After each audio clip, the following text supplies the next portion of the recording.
around the the world is currently still combined the pregnancy of COVID-19 and even though the importance of digital technology is not only increased, versus we think our future will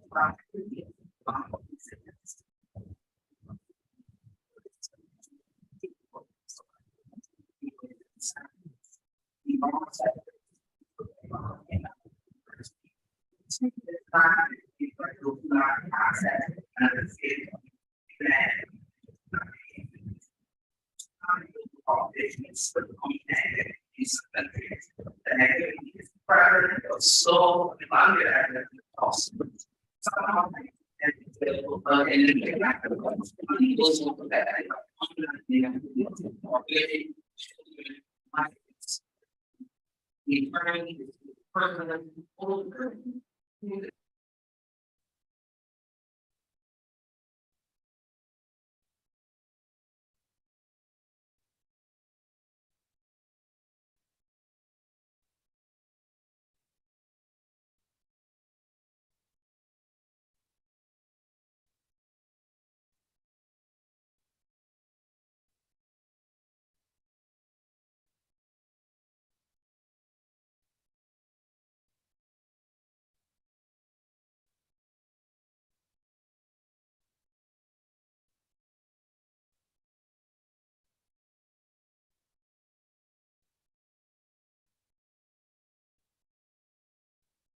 Minister of ICTs, Papua New Guinea.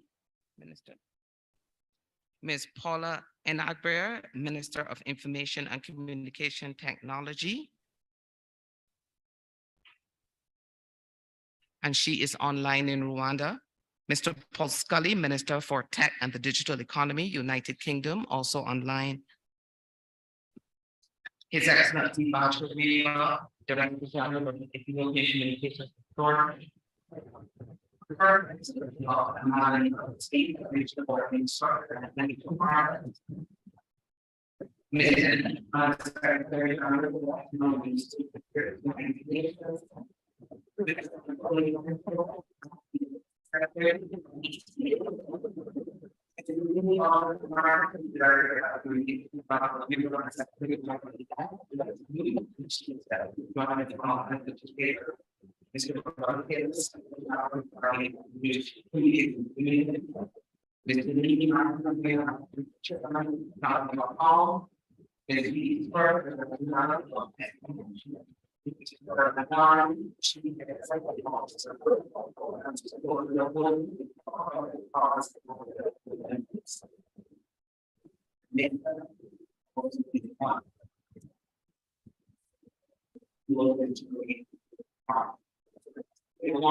Roles and responsibilities of actors like government and the private sector.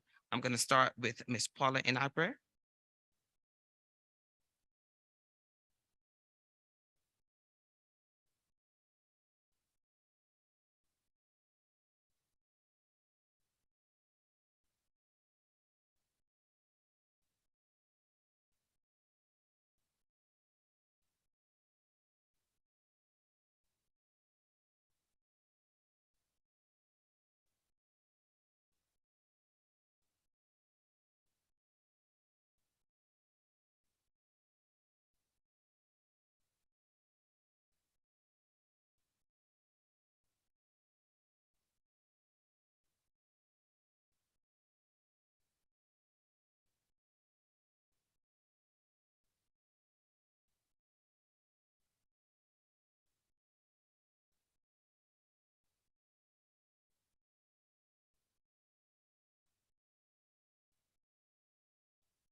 stakeholder framework enables to grow, develop so quickly and successfully, offering enormous economic and social opportunities to people throughout the world. That multi-stakeholder model is absolutely crucial for producing effective collaborative solutions to complex problems like digital connectivity. And so in order to achieve our ambition, all stakeholders need to work together. And in this regard, we shouldn't view actors as having narrow assigned roles and responsibilities. But while different groups have different expertise, for example, the technical community has expert knowledge of the domain name system, we don't see government and the private sector and civil society working in silos, but rather cooperating to deliver on joint ambitions. All actors need to collaborate to deliver on key global issues, such as improving digital connectivity. Now, the UK is supporting various initiatives to improve digital access. For example, the UK government established the International Tech Hub Network through the Digital Access Programme. The Digital Access Programme catalyses inclusive, affordable, safe and secure digital access for excluded or underserved populations in partner countries like Kenya, Nigeria and South Africa. The International Tech Hub work across the multi-stakeholder community, for example, with entrepreneurs, SMEs and startups across their respective technology ecosystems to find innovative solutions to local development challenges. And that network has been particularly successful in stimulating those digital economies. And there's about 50,000 people that have been trained over the last 2 years through that tech hub network. Thank you. Okay, thank you very much, Mr. Scully. As I did mention earlier, we are trying to keep the time tight to make sure that everyone gets a chance. I'm going to come back to Ms. Paula Inabir, Minister of Information and Communication for Technology for Rwanda. Good morning, and I hope you can hear me because we are struggling for those of us who are online to hear what's happening in the room, but I hope you can at least hear me clearly. I'll be very brief, and I think Paul has extensively shared really the benefits, but also the importance for multi-stakeholder partnerships to happen in order to drive meaningful connectivity. And very specifically, just looking at Rwanda's example and what we continue to do beyond really looking at how do we ensure that we have the right legal and regulatory reforms that are essential to drive meaningful connectivity, but also accessible connectivity for all.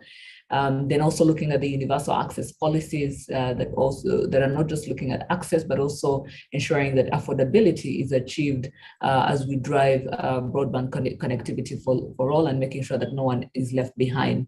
And the third part for governments is also looking at how do we stimulate demand. It's one thing when you have high-speed, affordable broadband connectivity, but what are the things that you put in place from building digital literacy skills to digitizing services, but also making sure that devices are affordable so that citizens can also afford to use and benefit from this infrastructure that has been put in place. And when I swing to the private sector side, it's really putting in place the necessary technical and financial investments that will allow for us to have this affordable infrastructure across the different countries. So again, to ensure meaningful, affordable, and accessible connectivity is not something that can be achieved by one partner on their own. We all need each other so that we are able to deliver this at scale. Thank you very much. Thank you very much. I now invite Mr. Lee, the Undersecretary General for Economic and Social Affairs. I believe he's going to come to the podium to also respond to the question.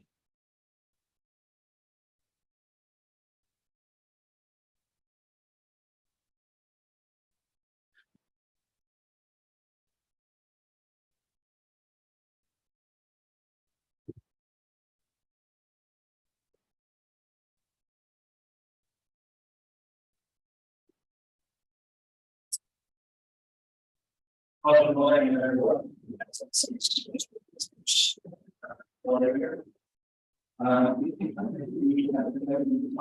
me just, I had prepared a statement, but just let me go to straightforward to those the key elements I would like to share with all participants. To this annual session for the IGF from UN DESA. We believe several things we can do. Number one, let me see. We need to acknowledge that the role of this forum, IGF, as a network of networks. Over the years, IGF community has exchanged experience and good practices and explored policy solutions for connecting the unconnected. So the IGF has more than 150 national, regional, and youth initiatives. More than 45% of these are in the global south, contributing to the capacity building and the knowledge sharing in the internet governance. The IGF collaboration with the schools and on internet governance also contributes to the institutional and the individual capacity development. The IGF can also accelerate the universal connectivity by creating new partnerships and by generating new ideas. Second, moving beyond our support to the IGF, UN DESA connects the multi-stakeholder discussions to multilateral approaches on science, technology, and innovation.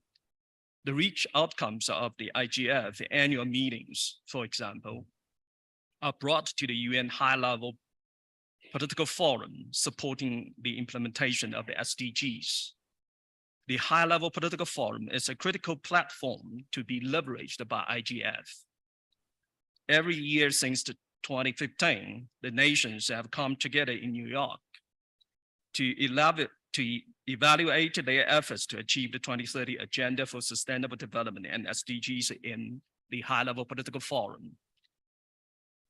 In this most recent ministerial declaration, the member states of the UN called for the action on several fronts relevant to our discussion today, including promoting digital technologies connectivity and access to broadband internet connectivity. Second, to advance the digital inclusion and the literacy and incorporating digital competences into the education system. Last but not least, enhancing and developing digital skills and competences. UN DESA also supports the integration of the IGF activities with the work of the technology facilitation mechanism, which has engaged with thousands of scientific and technological stakeholders since its launch and its Science and Technology and Innovation Forum. Thirdly, our research on the e-government is a valuable resource. We analyze how public administration uses the internet and digital technology to deliver services to the people. We recently launched the UN e-government survey 2022, the future of the digital governance. The 2022 survey found that digital technologies were central to how the governments address and continue to address the COVID-19 pandemic. The 2022 survey, which is the 12th edition of its publication, also calls on the government to strategize and invest more in long-term national digital transformation. So, distinguished participants, advances in technology must ultimately serve the wider goal of supporting sustainable development and leaving no one behind. This is our goal. This is our expectation from this IGF. Thank you.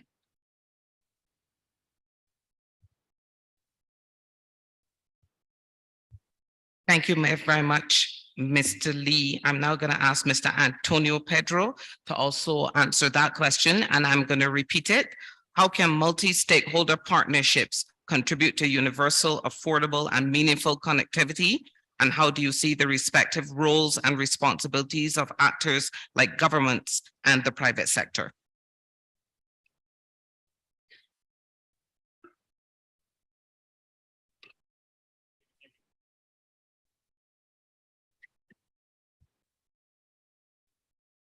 Hello.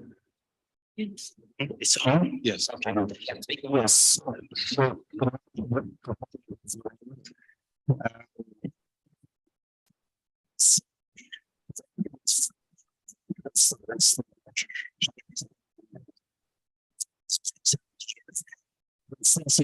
Just finding some.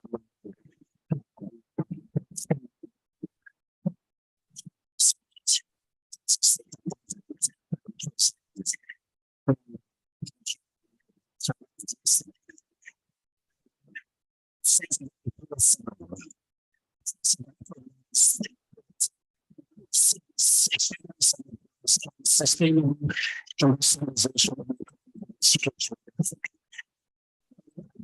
by all of the heads of state and government as a pathway for Africa to claim Agenda 2030 and Agenda 2063. But in doing so, they recognize that digital transformation is key to achieving those goals. And that's important. It sends a very clear signal. So, and they recognize also that achieving that requires the contribution of all the stakeholders that I've mentioned earlier by the previous speakers.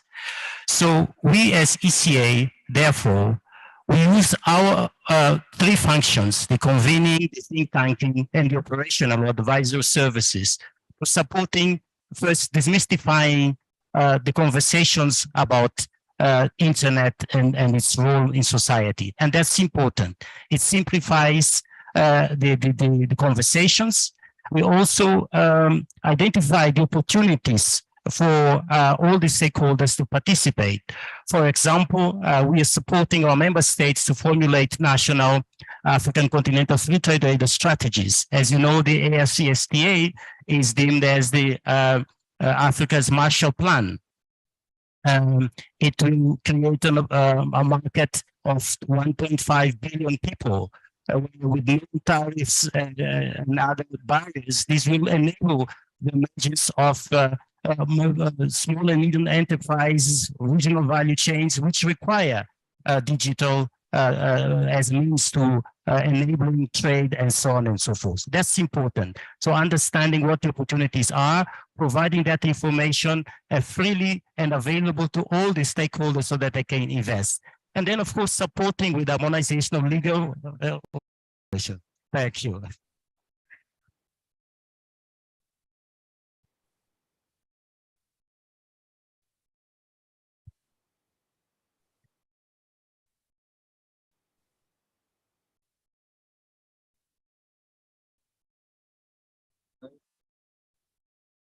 Hello.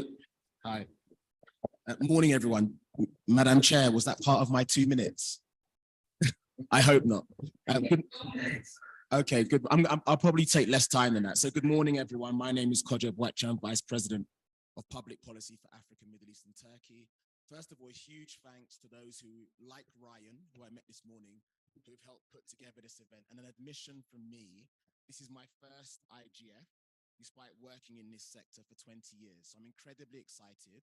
I think the question of the importance of multi-stakeholder partnerships has partly been answered by certainly a friend and colleague, Honourable Paula and Mr. Scully. And by the presence in this room, I think we're all convinced of the importance of multi-stakeholder partnerships, whether that's in setting goals, as we've seen with the Sustainable Development Goal 9C. I know a lot of people will argue it should be more explicit. Any of the ITU goals or that we've set as well, I think it speak to the importance of multi-stakeholder partnerships, as well as the development of policy and regulation that we've seen come out of organizations like the ITU. So I think that question is well answered. I think the question about the role of stakeholders is possibly more nuanced as I thought about it. So I think generally we speak to governments creating the policy and regulatory framework for us to go and use, for private sector companies to go and use. Civil society organizations being in some ways watchdogs, but also being those who inform regions or parts of where we should go to, as well as the goals as well. And then the private sector should go and invest. And I think it's often more nuanced than that. I do think those roles are important and necessary, and that's what happens, but sometimes more nuanced. So the government should certainly set the agenda, should set policy and regulatory environments that are conducive to investment, are conducive to increased access and affordability, but at the same time, sometimes governments have to fill the gaps. When we have access gaps, that's governments need to step in. That's why we have things like universal service funds. Is that the 2 minutes? So can I take 15 seconds?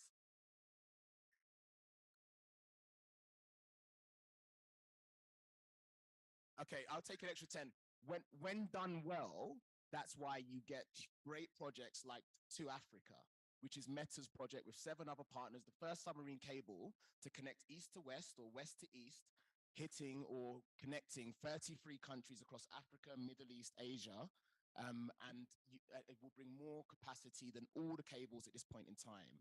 And my view is each of us should know those roles and execute those roles excellently to see projects like that. Apologies, Madam Chair.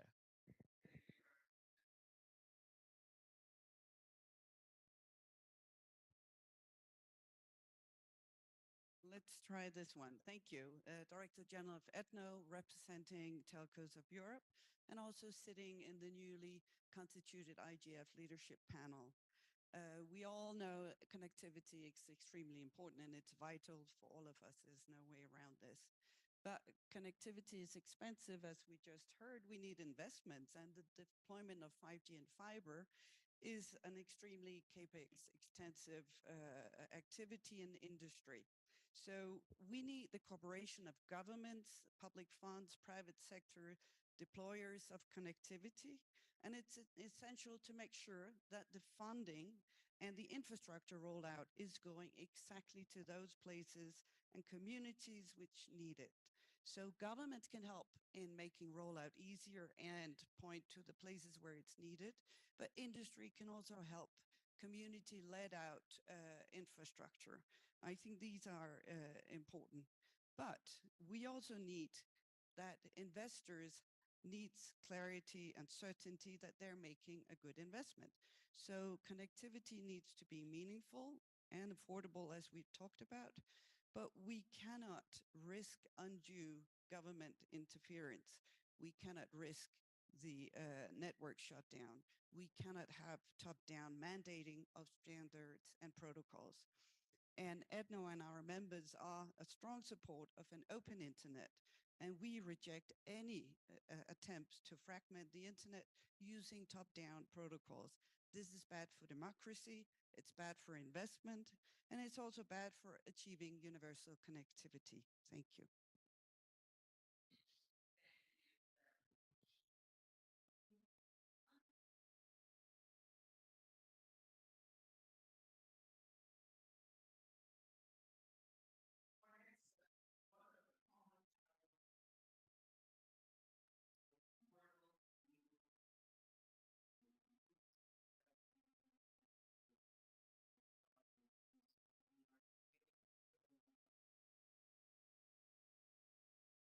Hello?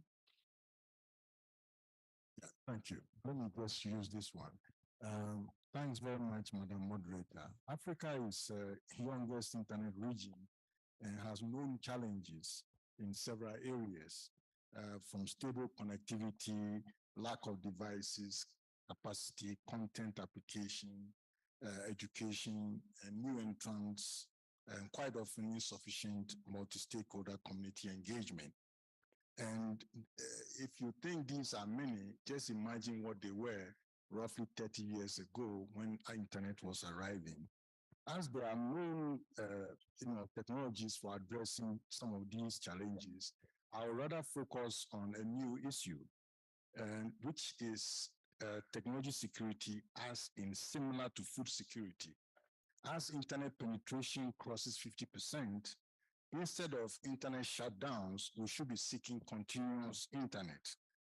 Referring to the second specific objective of the EU Digital Transformation Strategy for Africa, which aspires that by 2030, all access devices are manufactured in Africa and 30% of information resources and services are developed and hosted in Africa. With that in mind, we must begin to address the risks associated with the dependence on digital technologies and prepare how to maintain continuity.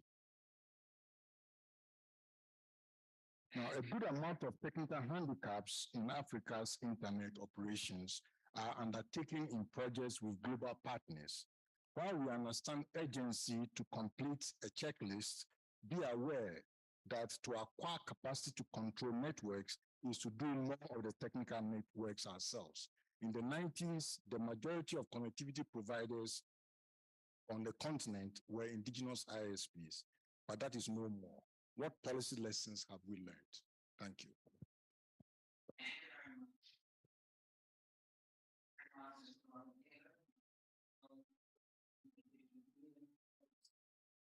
Thank you very much. Good morning, all. In 2 minutes, certainly the cost of infrastructure deployment is a factor that affects affordability. The cost of regulating that infrastructure in those markets, especially if it is poor regulation, drives up the cost.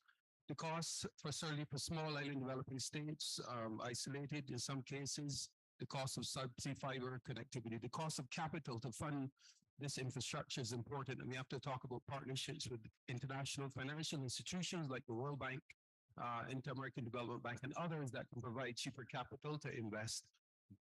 There's also issues with the regulation, the cost of infrastructure, and also the deployment, the technology behind it. And we're seeing new advances in things like open media access networks that allows for the sharing of infrastructure that drives down the cost as well to consumers. So the ability to use new technologies, to use the new technologies that are coming on board, like LEO satellites and 5G, in a properly regulated environment, and where we can cooperate across regions on things like harmonization of regulations and policy and spectrum allocation that will help to drive down the cost. Thank you.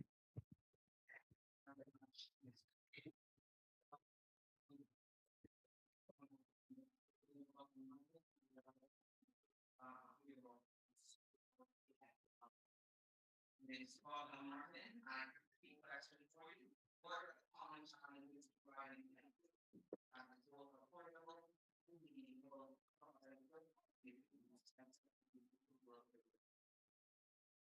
Yes, thank you. Good morning. I hope that you can hear me. So the challenges are complex and they're also, let's say, multi-layered. We use a model that we call our digital transformation wheel, and we tackle those challenges through 3 specific areas: access, adoption, and value creation. Of course, on the access side, the biggest challenge is getting the infrastructure in place. There's a cost, as Rodney has just mentioned, which is why we need to develop new business models. When infrastructure for connectivity is in place, of course, affordability is also a big barrier, the cost of services, and of course, the cost of devices. And I think this takes us back to the first question on the importance of partnerships and multi-stakeholder collaboration. The second pillar is adoption, and Minister Paula has referred to this as well. The need for digital skills and literacy is absolutely critical. And of course, we need local content in local languages. That's absolutely fundamental. And then, of course, the third pillar is that value creation. That's where the life-changing impact comes into play. So being able to access a huge range of social, government, educational, and financial services. And that's where the internet can really bring key value to people's lives. I would say also added to that is the need to empower people to become creators and to be able to innovate new services and resources that bring value to others. Thank you. Thank you very much. His Excellency, Mr. Balcha Reba, Director General of the Ethiopian Communication Authority here in our host country of Ethiopia.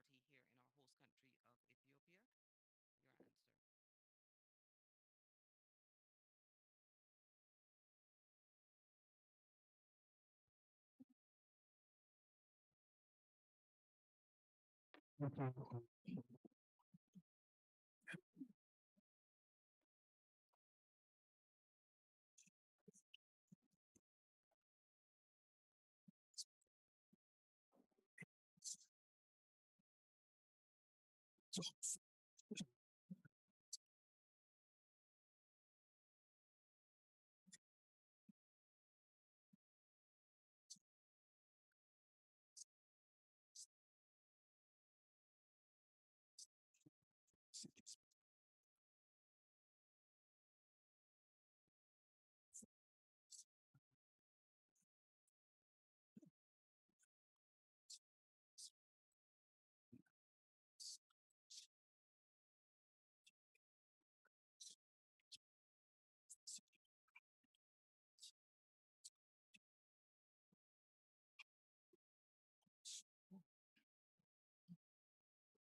connectivity enablers, that is infrastructure, affordability, diverse skills, and local content. These are crucial factors that affect connectivity, especially in rural areas. Thank you.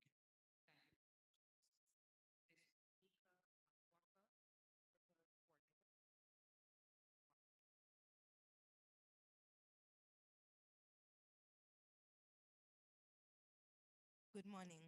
My name is Onika Makwakwa. I'm the head of Africa at the recently launched Global Digital Inclusion Partnership. Our team developed a rural broadband policy framework, and the motivation for this was precisely because policy and regulation are seldom focused on the realities of rural and remote areas. This framework is a policy guide that provides guidance for actions that will support affordable and meaningful connectivity in these specific areas. Actions that are recommended need to include, for example, clear and time-bound targets to affordable and meaningful connectivity with minimum data, speed, appropriate device and frequency of access for users, specifically for the rural area. And here it becomes even more important to also include gender targets, because if we don't have these targets, we will not close this gap on its own. It will not happen naturally. So it's important to have time-bound targets for how we are addressing the digital gender gap that we heard about at the opening of this session. We have examples of this type of framework already in place in countries such as Benin, as well as the Dominican Republic. It is also recommended within this framework that we look at unlicensed and low-cost spectrum for community-based connectivity solutions to thrive, accompanied with open access solutions to infrastructure networks. There is a lot of examples and a lot of sessions, I believe, happening also within this IGF that will look at how rural areas through community networks and other technologies are actually taking advantage of looking at different technology models as well as different financial models to close these gaps and make sure that people in the rural areas also have affordable and meaningful connectivity. Thank you.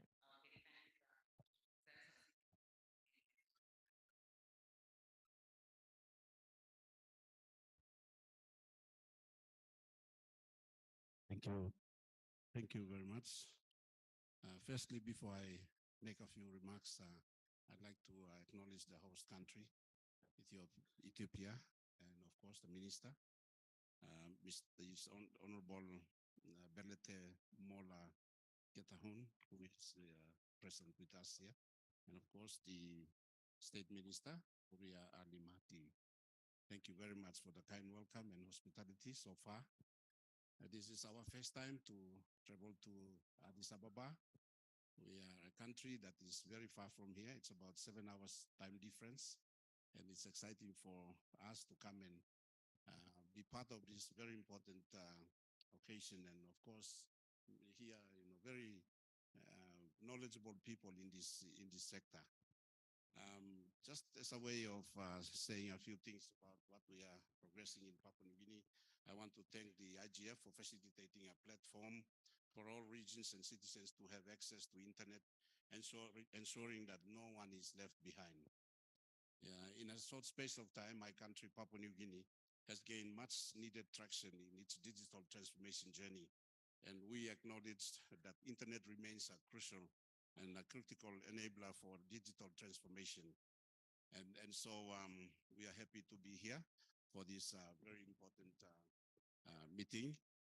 This year, we have shifted our focus back to our broader infrastructure planning to address the broader goals of accessibility, affordability, and reliability.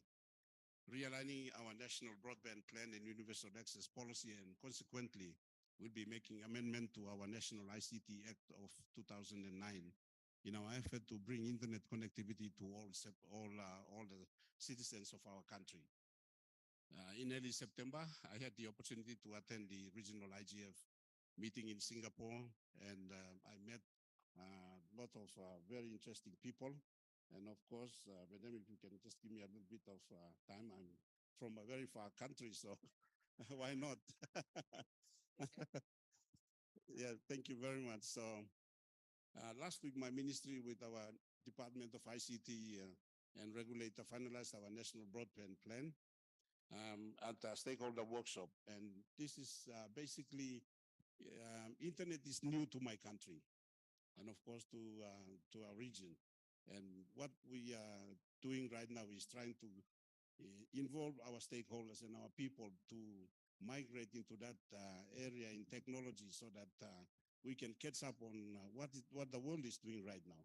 So it's very interesting, but maybe I can have some more time later. Thank you very much.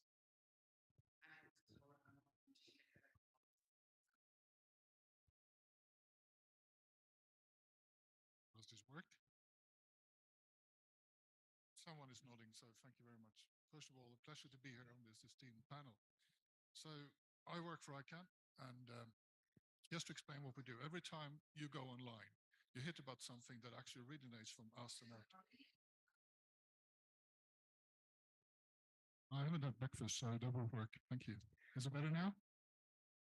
Anyway, every time you go online, you hit about something that originates from ICANN or our technical partners.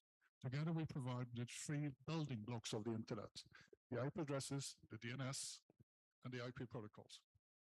Today, we have more than 5 billion users using those three building blocks, which is a fantastic number, which we never had estimated. That is what actually creates, technically, the interoperable, the open internet, that everybody uses the same system. But internet is not done. It's fair to say that when it was invented and started, it was done for a Latin script and English language. One of the big challenges we have right now is to make sure that anyone who goes online, the next billion users, can use their own language, their own script. They don't have to read from left to right and don't know how to know what a dot is. And this is one of the important things for us from the technical community to work for instance, with governments to make sure that when in procurement, you put in demands of what we call universal acceptance, which is basically to promote your own language. That's another thing we are doing right now, which is important to us, is that everybody on this panel agrees that, especially for Africa, we have to think differently. We have to do it in a different way. The ordinary business models, the ordinary way of doing things will not work. So on Thursday, ICANN is launching something we call the Coalition for Digital Africa. And whereas we invite other partners to work together from a technical community and really be a building block to rethink how we do things together. ICANN, as a pledge for that, we already made our first investment here in Africa to do that, which we did and we launched in Kenya 2 weeks ago, where we built the first called cluster, root server cluster in Kenya. That has the effect that we saw immediately that before that, about 40% of all queries, all internet traffic actually went to Europe. Now it's less than 10%. We saw an immediate effect on that investment. What means that people in Africa who access the internet now has a faster internet and more secure internet. And talking about investment plans, we charge nothing to do that.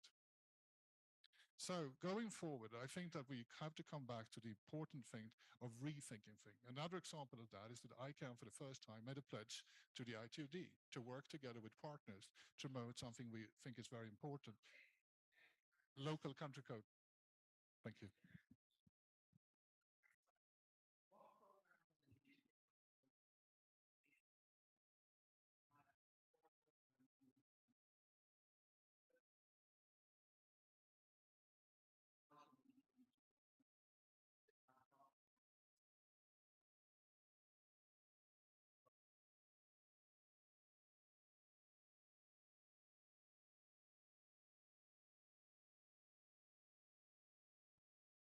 Great. This is where clear gender specific and geographical specific targets and programs come in.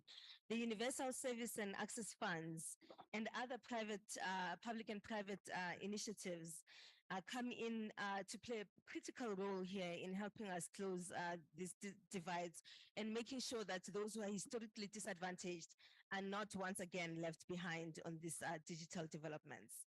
USFs should be used to their fullest extent. And in the case of gender, 50% of the resources should indeed be used to ensure women and girls' participation and that they actually are not just participating, but they are meaningfully connected to digital opportunities.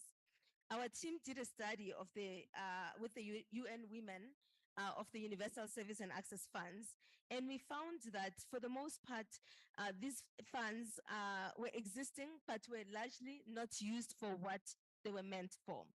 We cannot accept that, and these are important mechanisms to make sure that we are more efficient and we set the targets to close the digital divides that exist at the moment. Thank you.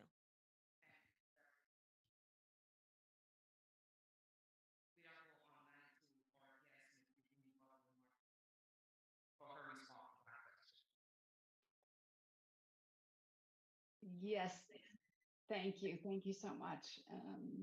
So let me take the second part of your question first. I think it's about to be as inclusive as possible. We need that multi-stakeholder approach, and I do think we have to put partnership at the center of our efforts.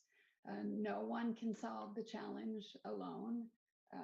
We need to work together to ensure that the needs of vulnerable groups are, of course, addressed. And of course, we have to involve the vulnerable groups in our work to hear from them on their own connectivity needs, and also to co-develop solutions that actually respond to those needs. We have a number of flagship initiatives. I think Goran was about to give a shout out to the pledge that he made to our Partner to Connect Digital Coalition, first ever UN pledging platform dedicated to connectivity. We have more than 500 pledges that have been made, amounting to some 29 billion. We're looking forward to growing that. Another example is in the space of school connectivity, and Minister Paula is one of our giga countries, our giga effort with UNICEF to connect every school in the world to the internet and every young person to information, opportunity, and choice. And of course, other efforts specific to women and girls are linked to our coding work. And perhaps I'll come back to that later and share a little bit more about our African Girls Can Code and our America's Girls Can Code. Thank you.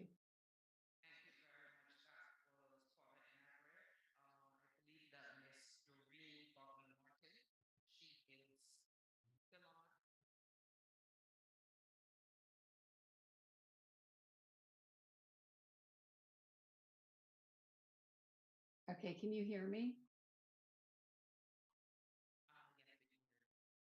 Okay, I had jumped in thinking you had called me before. So let me just highlight the programs and initiatives that we're advancing. Of course, to be as inclusive as possible, I think is vital that we take a multi-stakeholder approach and we put partnerships at the center of our efforts, because no one's going to solve this challenge on their own. We have to work together across sectors and across silos to ensure that the needs of vulnerable groups are addressed. And of course, we need to directly involve these groups in our work to hear from them on their needs and to co-develop solutions that respond to those needs.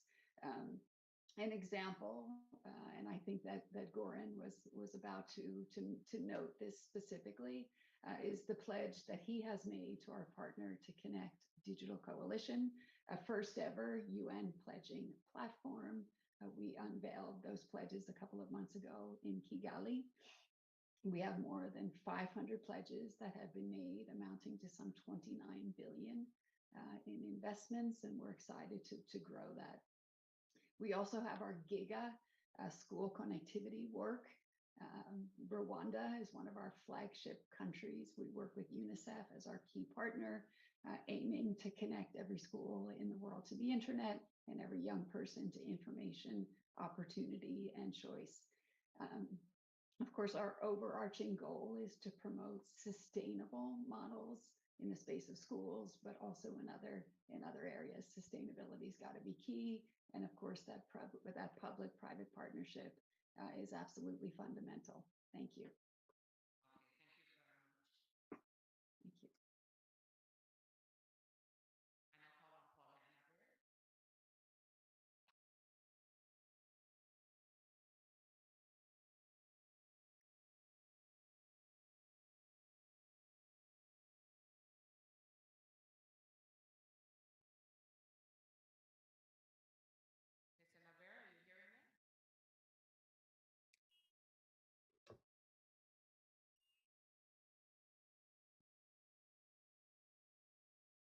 Can you hear me now? Yes, we can hear you. So we are struggling to hear, so I wasn't sure you had called on me. So I will also pick off from where the previous speakers left off. I think as a starting point, as we think about the shift from basic to meaningful and affordable connectivity, it takes us back to the second question that you asked a different group of panelists, which is really around what are the challenges for our people, for our citizens to be able to access meaningful and affordable connectivity. And I think at the heart of all of this question is one word, which is really affordability. And really looking at how do we put in place new business models where, for example, we can provide subsidized packages or discounts on broadband service. And we've seen that some countries that are doing it, including the Affordable Connectivity Program, where different households are identified and provided with discounts to this broadband service. Now, I know both Doreen and some of the previous speakers also spoke about the Universal Access and Service Fund. I think in many ways, for most countries, this fund is not enough. But what is key is how is it deployed and what is it addressing? Is it only addressing connectivity gaps, but what portion of it can also be put towards these discounts and subsidized packages that can allow for meaningful connectivity to be accessed by the different citizens? Then the second bit in terms of programs that are being put to shift from basic to meaningful connectivity is the innovative models. Doreen Bogdan did mention GIGA. And one of the things that we did when we were deploying school connectivity models here as a pilot was being able to experiment with a shift from a CAPEX model to an OPEX model as a way to figure out how we can use the little resources we have to deploy school connectivity programs in as many schools as possible. And this has proven very successful. And the last part of your question, which I want to briefly touch on, is how do we then make sure that those that continue to be excluded are included in terms of how they can access this meaningful activity. The first thing is that we have to be very intentional about it as we design our programs, thinking about these marginalized groups. For Rwanda, whether it's women-led households, whether it's people with disabilities, these are some of the things that we continue to put at the forefront of those people that we emphasize being able to connect so that the inclusion agenda can be put forward. The thing is, if you can't count these people, then you're probably not including them. And so our starting point has been even identifying these different categories and then intentionally building them into the programs that we put in place to push for last mile connectivity. Thank you. Thank you very much. Now, Mr. Marby. Thank you. I think many of the questions was answered but one thing I always think about when this questions comes up, and I think that, again, coming back to what if we talk about Africa as a continent and all the countries in here, I think it's important to realize that coming from organizations mind, we're here to help, we're here to serve. We're not here to define the problems or come up with the solutions to the problems. Because in this specific continent, like anywhere else, there's sort of a reinventing of how things are done. To bring out an equal and interoperable internet in the rest of the world was much easier to do it here. And that's why we try to work with our partners here to really understand the problem, but the solutions has to come from this region. It has to be Internet for Africa, has to come from Africans rather than from other organizations as well. When it comes to the equality and get people online, I think in a way the internet is one of the both built equalizers. I often speak about when I was in Latin America many years ago, when I asked the question, so why is it important to get people online? And I was expecting the answer that is so important for people for unemployment and stuff. But they said something is that if you get people online, you take away one of the biggest disadvantages that exists for poor people, access to information. Access to information has always been a rich man's right. If you get people online, so they can go to a diverse internet, you will actually help them a lot, but making sure that they have access to the same information. So internet itself, I think, is an equalizer. Thank you. Thank you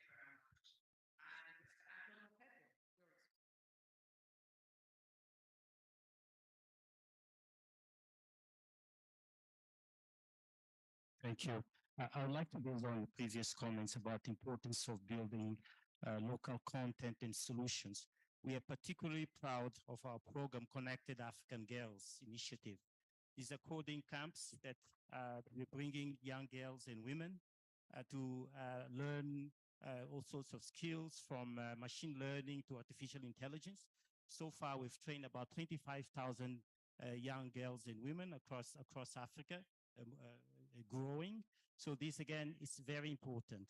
In addition to that, we've equally opened recently an African Regional Center of Excellence for Artificial Intelligence in Congo, Brazzaville, again, enabling young girls and women and boys to have access to this opportunity. So again, building infrastructure to support increased internet penetration on the continent. We're very proud of our African Regional Center for Cybersecurity that's going to be established in Togo. Again, with the same principle, making this an opportunity for everyone, elucidating what are the opportunities. So earlier I was talking about infrastructure. So as you know, the African Union has the digital strategy, digital transformation strategy for Africa.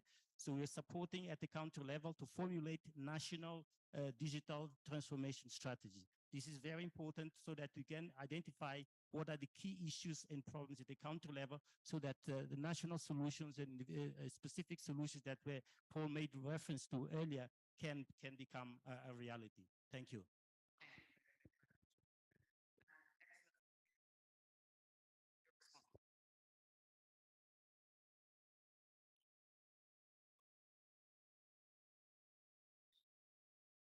Thank you, Madam Moderator. To improve basic connectivity to the level of affordable and meaningful connectivity, in my opinion, policymakers and the regulators and other stakeholders can intervene using tools or levers that can encourage the investment policy and regulatory programs, one of which is introducing a competition. When we introduce a competition,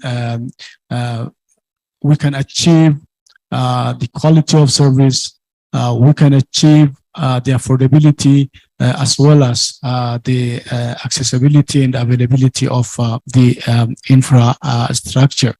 And also it is good to introduce programs like public-private partnership and private sector involvement and increase the coverage of the network.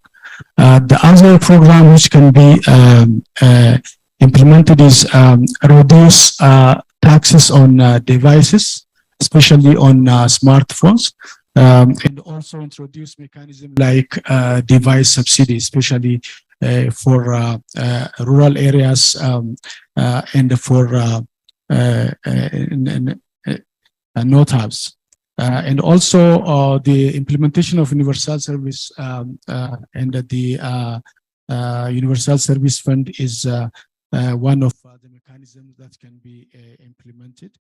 And the other is to put in place alternative energy source mechanisms, because in rural areas we know that the energy availability hampers really the connectivity, especially when we consider it as a meaningful connectivity. So all these mechanisms, especially in policy area, we can make it inclusive, like to entertain the gender gap addressing, as well as also the accessibility. Yeah, accessibility for people with disabilities. Thank you. Digital skills are a key component of meaningful connectivity. What do you think our raised populations, including youth in Africa, can keep up with the fast pace, frequently changing set of digital skills necessary to fully benefit from the internet? And I'm going to start with actually, and I'm going to follow that. Made a mistake with his title. He is Vice President of Public Policy Africa and the Minister. Hello. Thank you, Madam Chair. I'm slightly biased because I'm going to admit my bias. I think the youth and the generation coming are arguably, not arguably for me, but are going to be the most intelligent, most productive generation there is. And I think that will happen whether we train them or not, if they have devices. I think access is the most important thing. Having said that, if we want to accelerate that conclusion that I assert, I think we do need to provide training in all these areas. And as Meta, and I'll quickly, because I know 2 minutes goes quickly, I'll try and speak to some of the training that we've provided across this continent, but also further afield. So first and foremost, Digify Pro, I think we've trained now 200,000 people face-to-face with instructors. We've reached 4.7 million people through Facebook and Instagram. It gives people skills to use ICTs, but also trains them in a way to use ICT safely, respectfully, and to drive equity in many, many ways. I think we can speak to our Boost with Business, and I see so many government stakeholders in the auditorium who have benefited, and their people have benefited from Boost with Business. So we've trained 300,000 people face-to-face with Boost with Business and probably reached about 3.8 million people using those sorts of programs. It's essential that companies like Meta do this sort of training. But I think what's more important is that we give young people, again, who will be the most productive, most intelligent generation that we have, the devices and the access to forge their own path as well, and to undertake that training. That's 2 minutes and 1 second, Madam Chair. Do I get an applause this time? Yes, yes. Thank you. Thank you very much.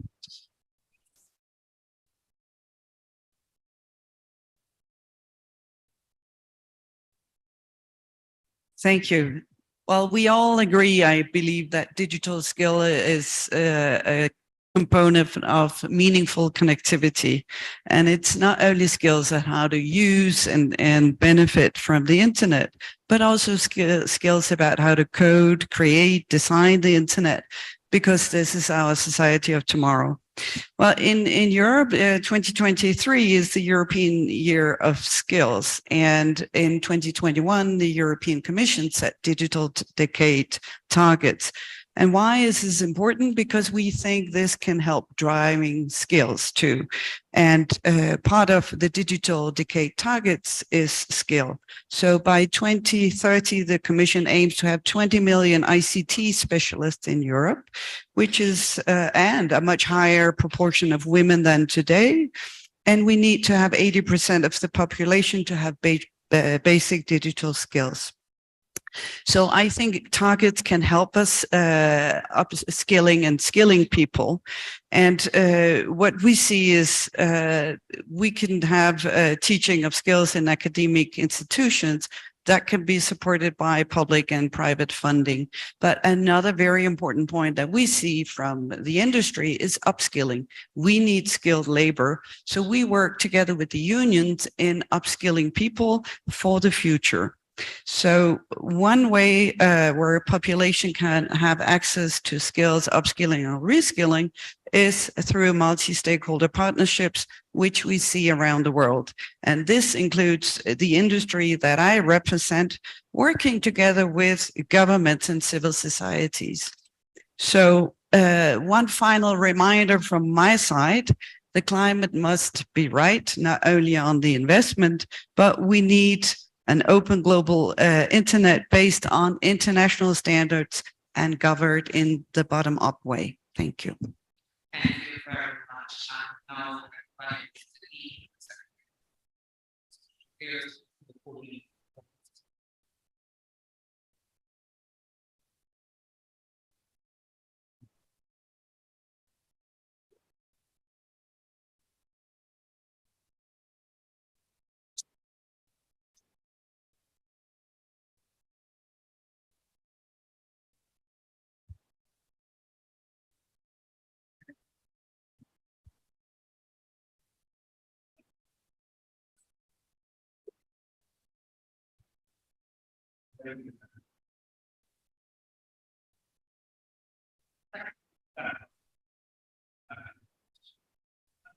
Yeah.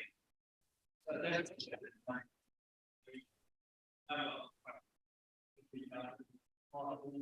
inclusive and sustainable access to the internet.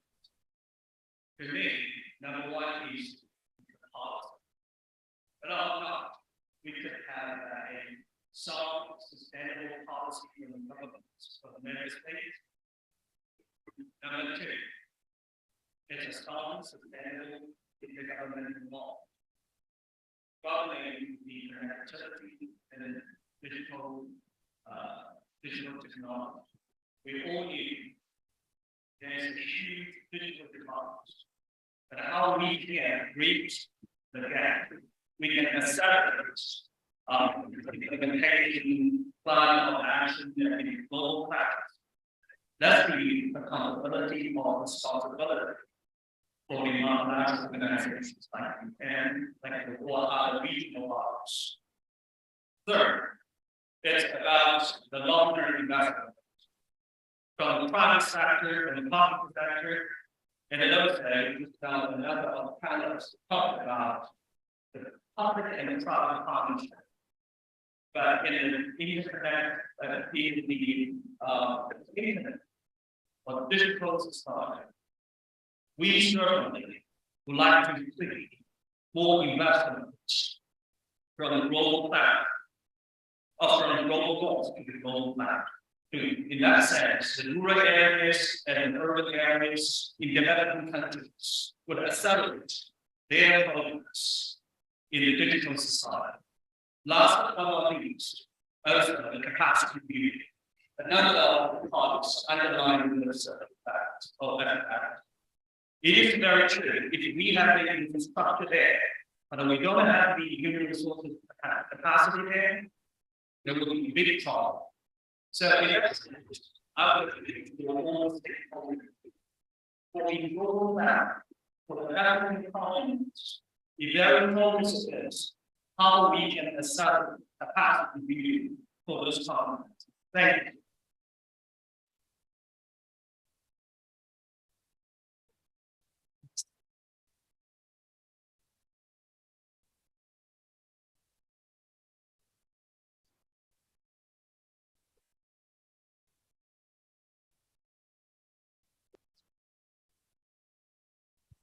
Okay, thank you very much. And we had a slight technical challenge there, so we've swapped out the mic. I'm going to ask Mr. Nee Quinar to answer the question.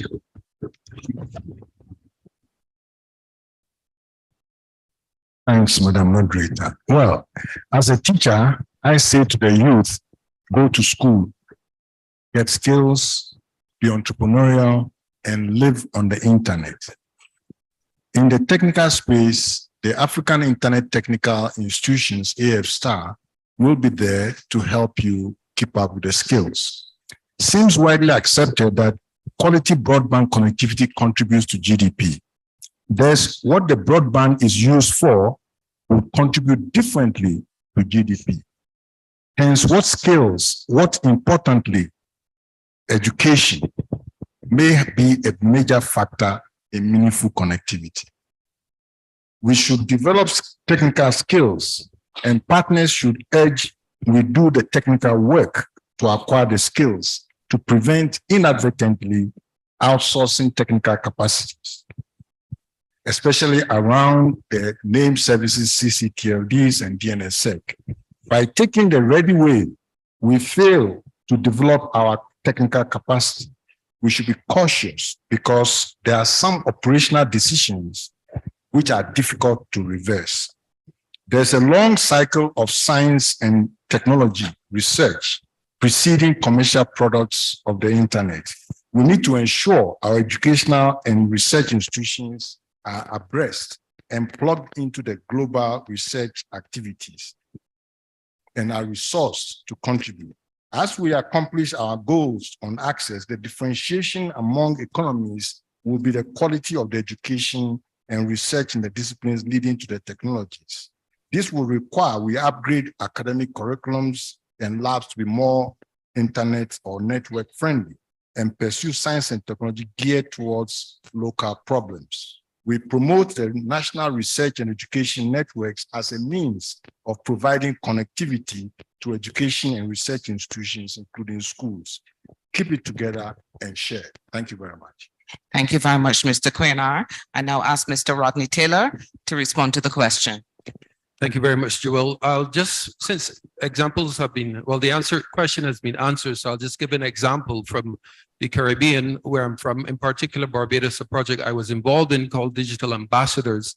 And what it was that education is free at the point of delivery up to tertiary education, but those students in particular who are doing computer studies are required to give back some time to the communities, in particular when governments when the government launches a digital service, a new digital service, they are part of the development cycle, they're part of the user acceptance testing, and they receive training first. And they are then deployed in community centers and schools and bring the older generation on board. They focus on persons with disabilities and marginalized groups. So I think that's an excellent initiative to mainstream young people as part of the whole digital transformation initiative. Then they have the capacity and the natural affinity to go and train the wider community and raise the level of digital skills across the board in society. Of course, there are other initiatives. ITU has excellent online courses through the ITU Academy. We have Girls in ICT as well, a good initiative to ensure that women are included. Cisco has Girls Power Tech, which we've used in the Caribbean. There's Caribbean Girls Hack as well. And these initiatives that help to mainstream women and young people. Thank you. Thank you very much. Excellency Mesu.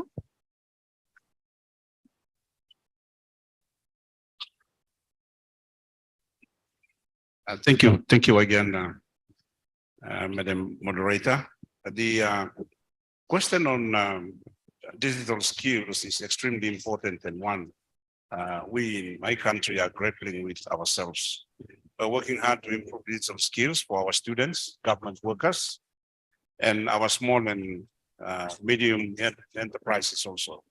We are working with our National Education Department and our universities to upgrade the curriculum in schools and embed digital ICT literacy in the curriculums.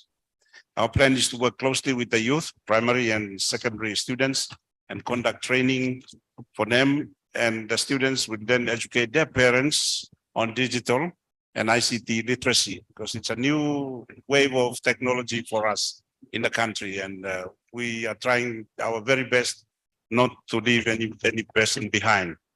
We will encourage the industry and our partners to support digital literacy for our farmers and SMEs as well. So we are working to build ICT labs in many of our schools and community centers. Just recently, I opened 2 ICT labs in a secondary school and in a community, and that includes youths, girls, persons with disabilities, and others who can experiment with these new technologies. So we also having several awareness activities all through our country to educate people on digital skills. Like when the internet arrived in our country not so long ago, it's taken the country by storm, and many of our people do not know how to use, and they are illiterate in the usage of literacy in many of the parts of the country, and thus making them misuse internets and of course the social media and all that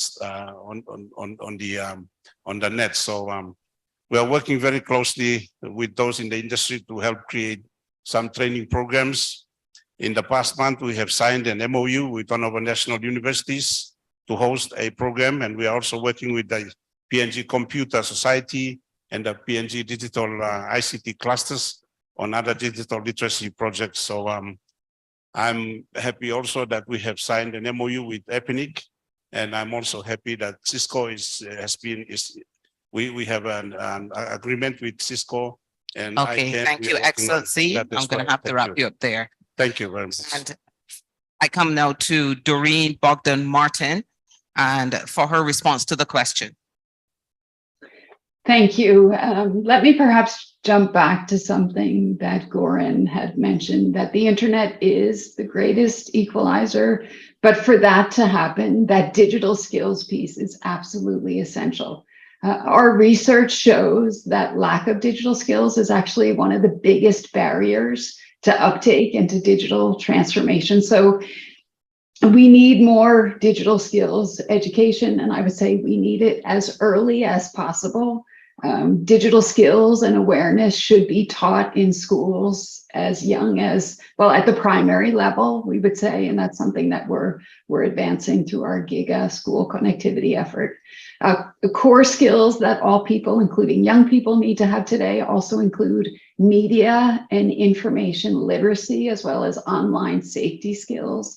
That lifelong learning is also becoming increasingly important. And of course, ITU is doing our part, advancing different programs in digital skills training. Rodney has just referred to the ITU Academy. We also have our digital transformation centers. We have 7 of them in Africa, focusing on basic digital literacy, on the intermediate piece, on training the trainer, and also the training for SMEs in digital technologies, innovation, also entrepreneurship. We work closely with the ILO and the African Union on boosting decent jobs and digital skills for youth in Africa. We have our coding workshops, our African Girls Can Code, our America's Girls Can Code, the Caribbean Girls Can Code, our Equals Global Partnership, which is very focused on women and girls, digital skills, digital entrepreneurship, and of course, our Generation Connect effort focused on young people. Thank you. Thank you very much. We now move on to the next question. Looking forward to the future of a post-COVID world, what lessons can we retain from the pandemic about digital infrastructures that are meaningful to human development? And just giving you a little bit of the situation that Barbados found itself in, where we have almost 80% penetration. But yet when the pandemic hit and we went on lockdown and you found you had online school, we found that we may have had the access, but not the device by which to access. So you may have a situation where you have a home that has 3 children, 2 parents, the 3 kids are different ages, in different levels of school. The parents, maybe one is working from home, but there's 1 laptop or 1 phone. So while I'm liking this, the way that we're framing the conversation is one of the digital infrastructures access to affordable devices. And I'm going to start with you, Mr. Pedro.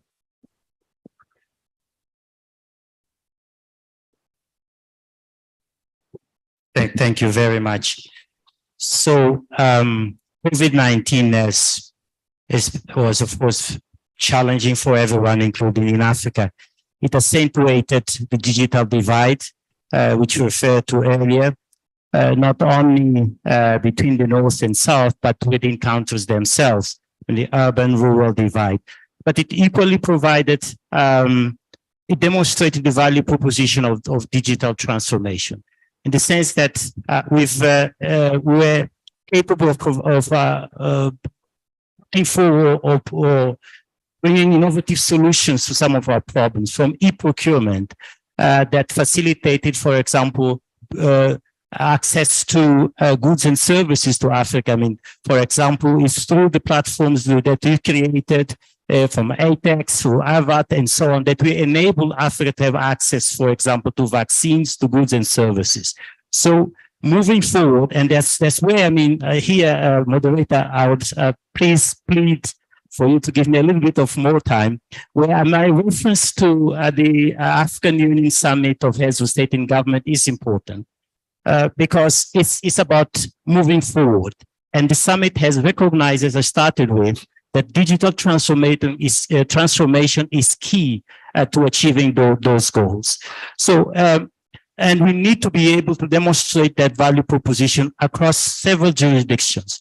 For example, with studies and evidence that shows that investments in digital transformation will contribute significantly to GDP and so on and so forth.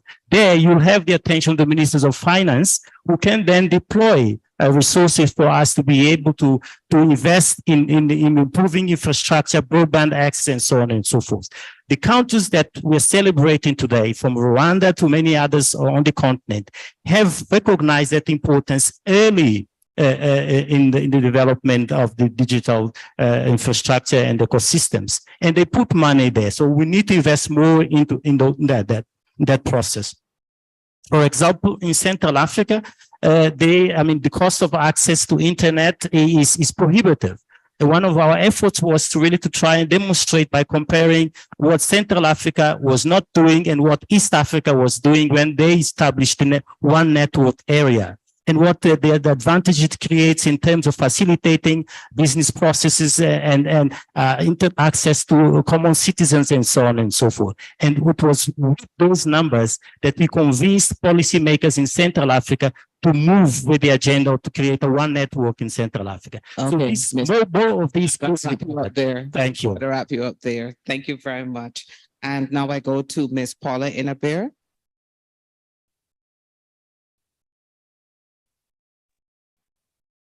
Thank you very much, moderator. And I think you touched on it when you shared Barbados as an example.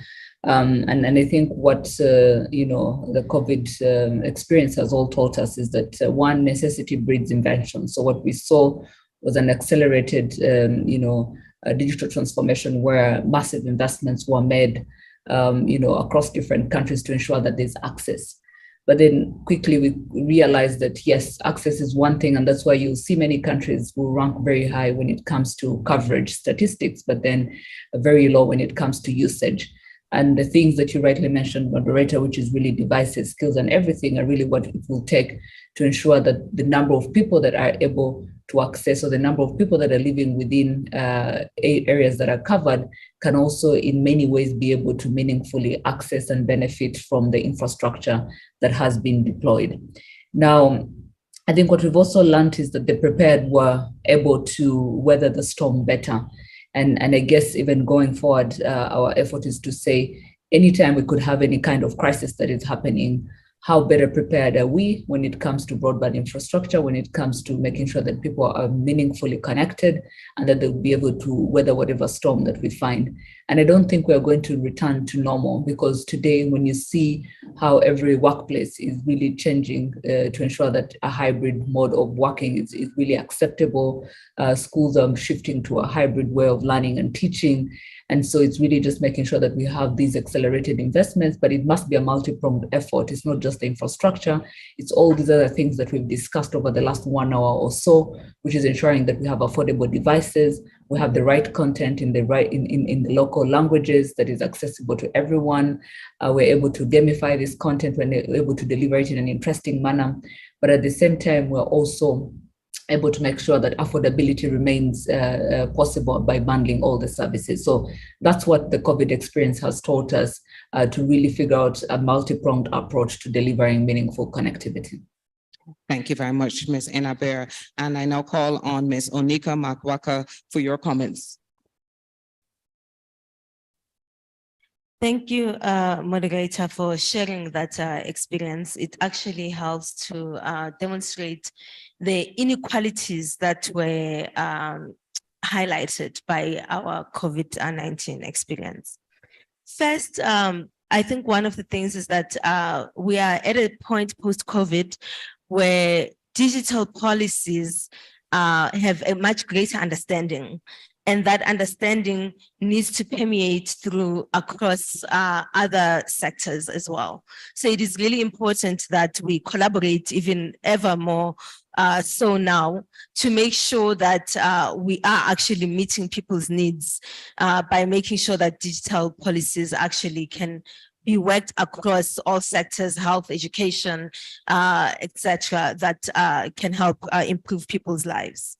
Secondly, I think through this discussion, it's quite clear that there is a resource need in order for us to address these inequalities and reach universal access.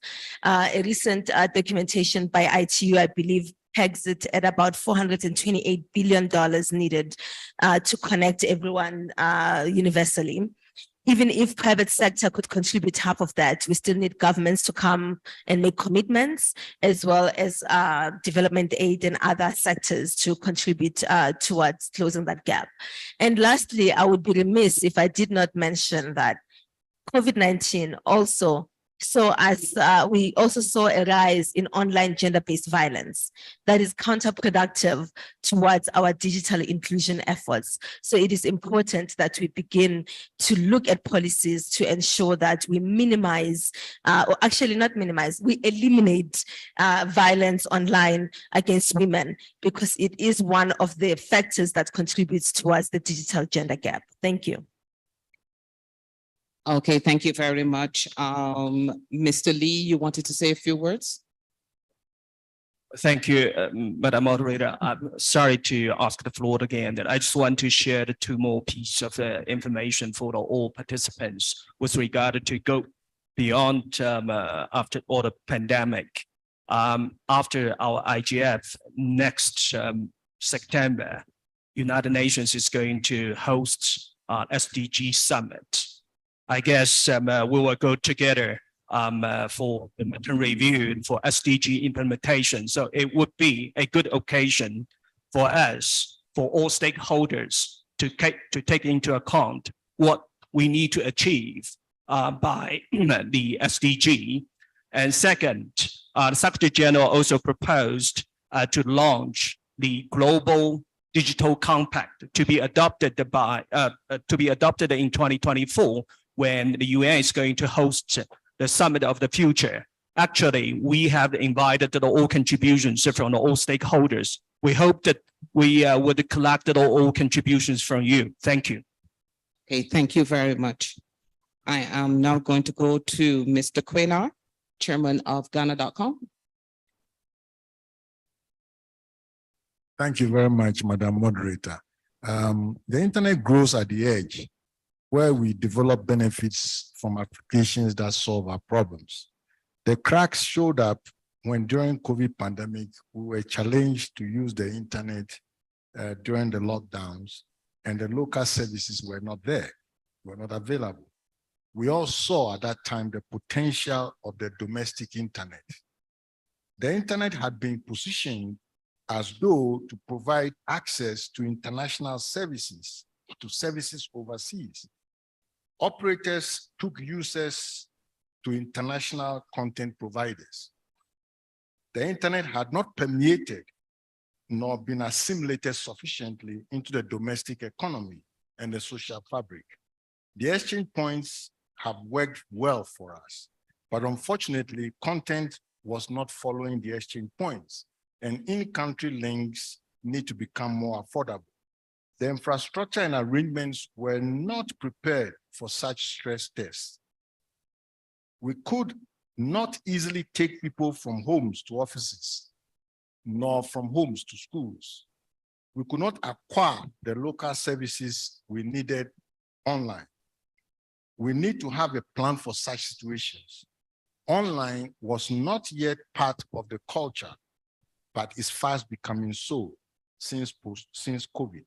And we shall embrace the various emerging virtual working and meetings innovations in mass so that we can expand our reach. Thank you very much. Thank you very much. And Mr. Paul Scully, your comment? Thank you very much. And you're absolutely right to highlight the acceleration that has been caused through COVID, the digital infrastructures, and the test of which I think actually the multi-stakeholder framework has come out really positively for, because you saw so many bodies rising to the challenges of the pandemic, whether it was public authorities providing healthcare advice, and obviously private and public authorities providing education for so many children, businesses and retailers providing services online, and collaboration between scientists, which resulted in really successful vaccination program in so many parts of the world. But we've got to make sure that we embed the learning of that and shape the change that is coming. I heard about hybrid working. We've got to make sure that we all work together to capture that change. And ICANN underpins so much of that with their work, fishing out the bad actors who were looking at phishing and scams and those kind of things by suspending domain names and deleting domain names, which perpetuated such abuse. But I should just finally conclude by welcoming the UN IGF in this regard, because the crucial role that it facilitated discussions was very positive. Not being a decision-making body allows stakeholders the freedom to try out, to explore, to debate and discuss new policy ideas without being restricted by a binding vote at the end of the annual meeting. But it's important that we work on the technologies as well for young people to be able to access these, as you rightly said at the beginning. But that will be discussed through public, government, and the private sector, and new technologies, helping younger people access the digital infrastructure across the world. Thank you very much. And our final question before we wrap up: what measures are currently in place to ensure more affordable, meaningful, and inclusive connectivity in Africa and beyond? And what kind of international framework do we need to complement these and achieve Agenda 2030? I'm going to start with you, Mr. Taylor. Thank you very much. I can speak to examples in the Caribbean. Carib IX is one initiative that seeks to deploy internet exchange points, which is a part of the infrastructure as well, to drive more efficient routing of network traffic and reduce the costs, because local content in particular doesn't need to be transited internationally, and there's a cost to that. Of course, there is a whole ecosystem around IXPs, such as caching and so on, that will help to improve internet access and make it more meaningful, especially if there is local content to be accessed. In addition, I think that the issue of universal service funds, we've spoken about this before, need to be deployed more effectively.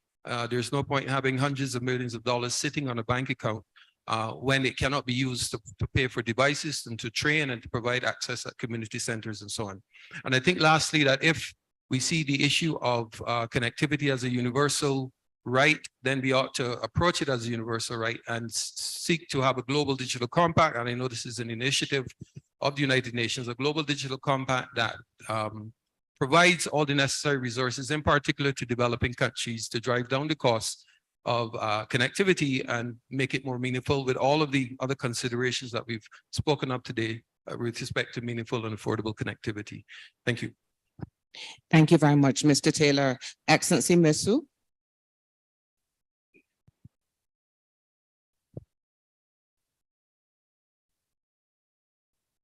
Thank you again. The government of Papua New Guinea, through my ministry, and of course the Department of ICT and our regulator, NICTA, we working very closely to close the digital gap and make universal access a reality. We are working to ensure that no one is left behind, and that is why we have added special emphasis and efforts geared to ensuring that women, girls, persons with disabilities, indigenous persons are not left out. So in progressing this last week, we held a stakeholder workshop on our new universal access service policy, where we laid out our goals and objectives on connectivity.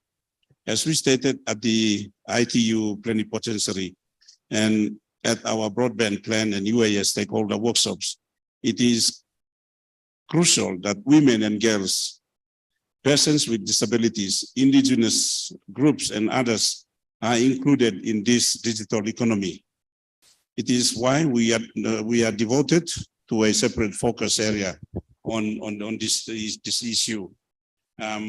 We have very important plans that we want to roll out as far as connectivity and accessibility, affordability is concerned.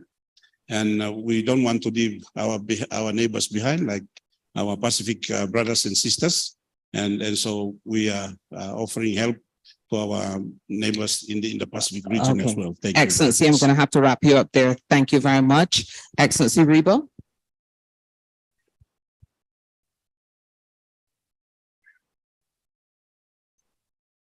Thank you.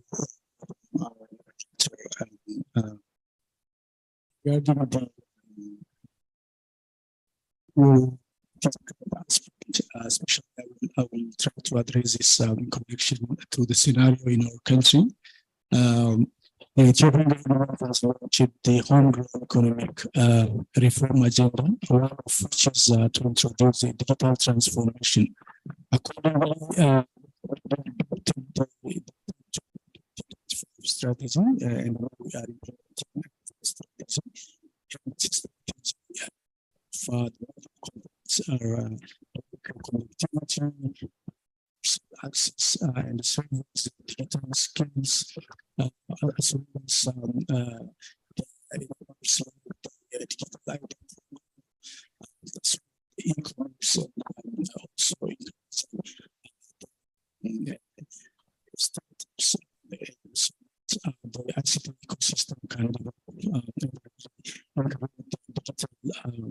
connectivity in terms of full connectivity. At the same time, we also developed a separate universal service and access framework, which has 6 streams. It ranges from addressing the access gap, like also fiberization program to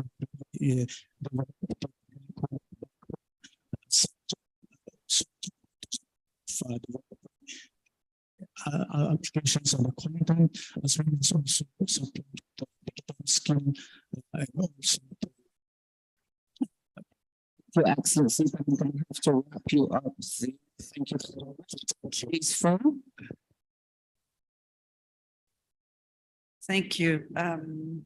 To achieve 2030, the agenda, I think it's an important starting point to bring the diverse elements together, meaning infrastructure, standards, governance, investment, innovation skills to assure that IGF is fit for purpose going forward.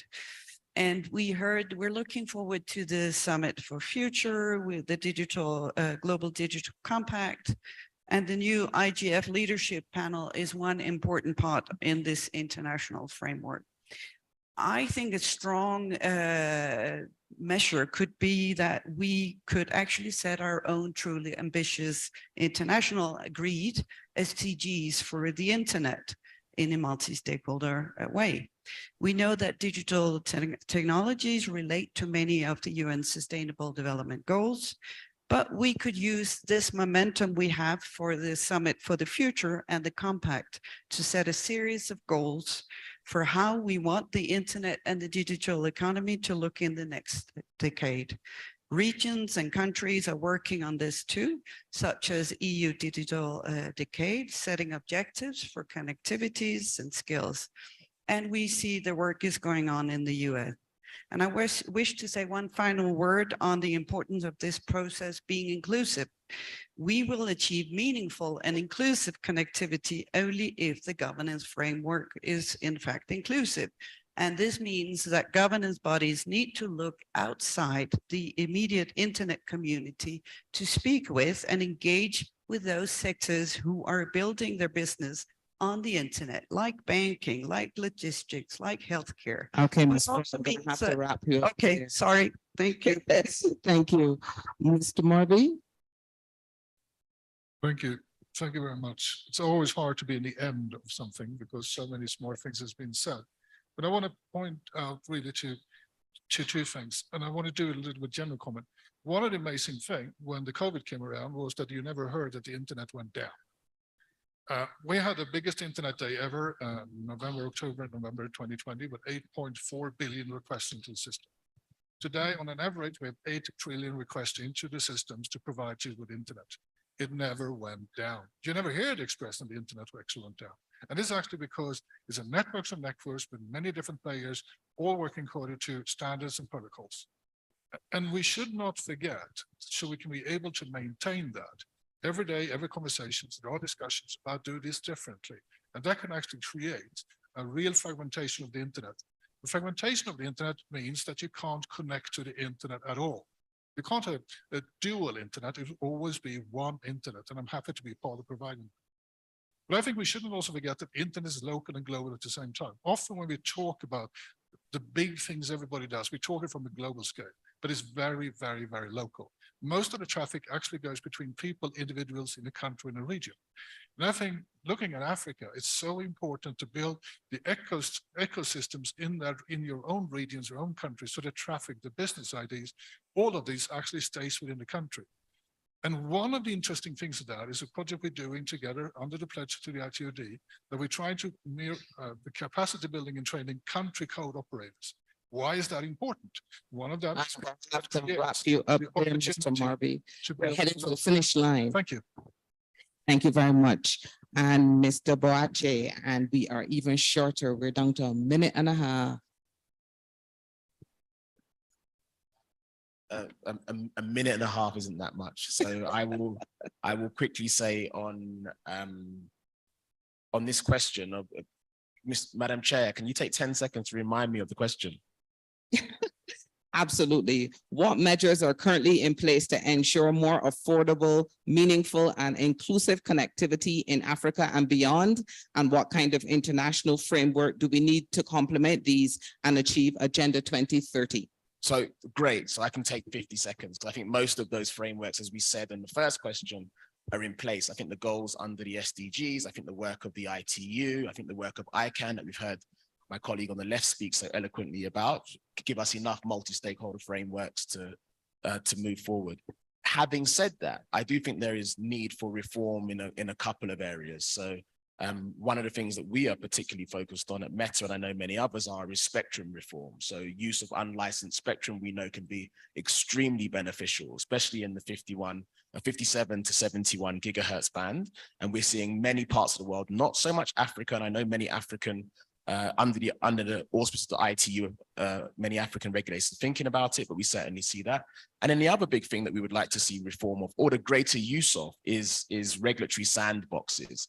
As a company that's focused on the next computing platform, the metaverse, rather than the internet, as well as the internet, we're starting to push innovation as hard as we can. And in some countries, that innovation is being held back by the fact we don't have regulatory frameworks in place to support it.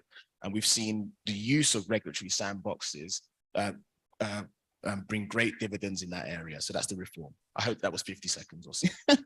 And you got back your extra 10 seconds that I asked the question. So yes. And Mr. Scully? Thank you very much. Yeah, it's not about legislation, it is about frameworks and partnerships, and they already exist, working well with the ICTs who know the importance that they have in helping deliver the SDGs. But we need to build on that framework to make sure that we can have the financial investments for private companies, the local expertise of civil society groups, all supporting digital access. And we're working to improve and expand internet connectivity and bridge the digital divide through those public-private partnerships. But we're also working on the last mile connectivity as well through projects like the Kenya's National ICT Plan that we're working with on TV white space, and the National Broadband Plan and right-of-way regulation in Nigeria. But then we go down to what we were talking about before, about devices. And it's really important that when I was in Kenya 4 years ago, I'm looking at bridge schools that were using tablets to deliver education. There's a greater use of the acceleration of the internet when you're actually trying to tackle how to get girls who have to maybe walk 10K to their schools, how you can better deliver education. All of that will work through frameworks organised by the UK government, by other governments, but also organisations like IGF. Thank you very much. And just before we wrap up, I am going to challenge all of you. Show me how good you are. Final comments, 30 seconds. I'm going to start with you, Excellency Masu. 30 seconds. Thank you very much. We want our people in our rural communities to have means of access government goods and services through mobile phones without the expense and wasted time of travel and queues, or have hospitals to be able to register births, clinics and doctors to be able to register health visits, or give a convenient appointment time for children to receive their vaccines, for schools to make registrations, for students to be easy and convenient at minimal or zero cost, and without walking for hours or standing in long winding queues. And that's what we want to do in the space of internet. Thank you very much. Thank you very much. Ms. Paula Ingabert.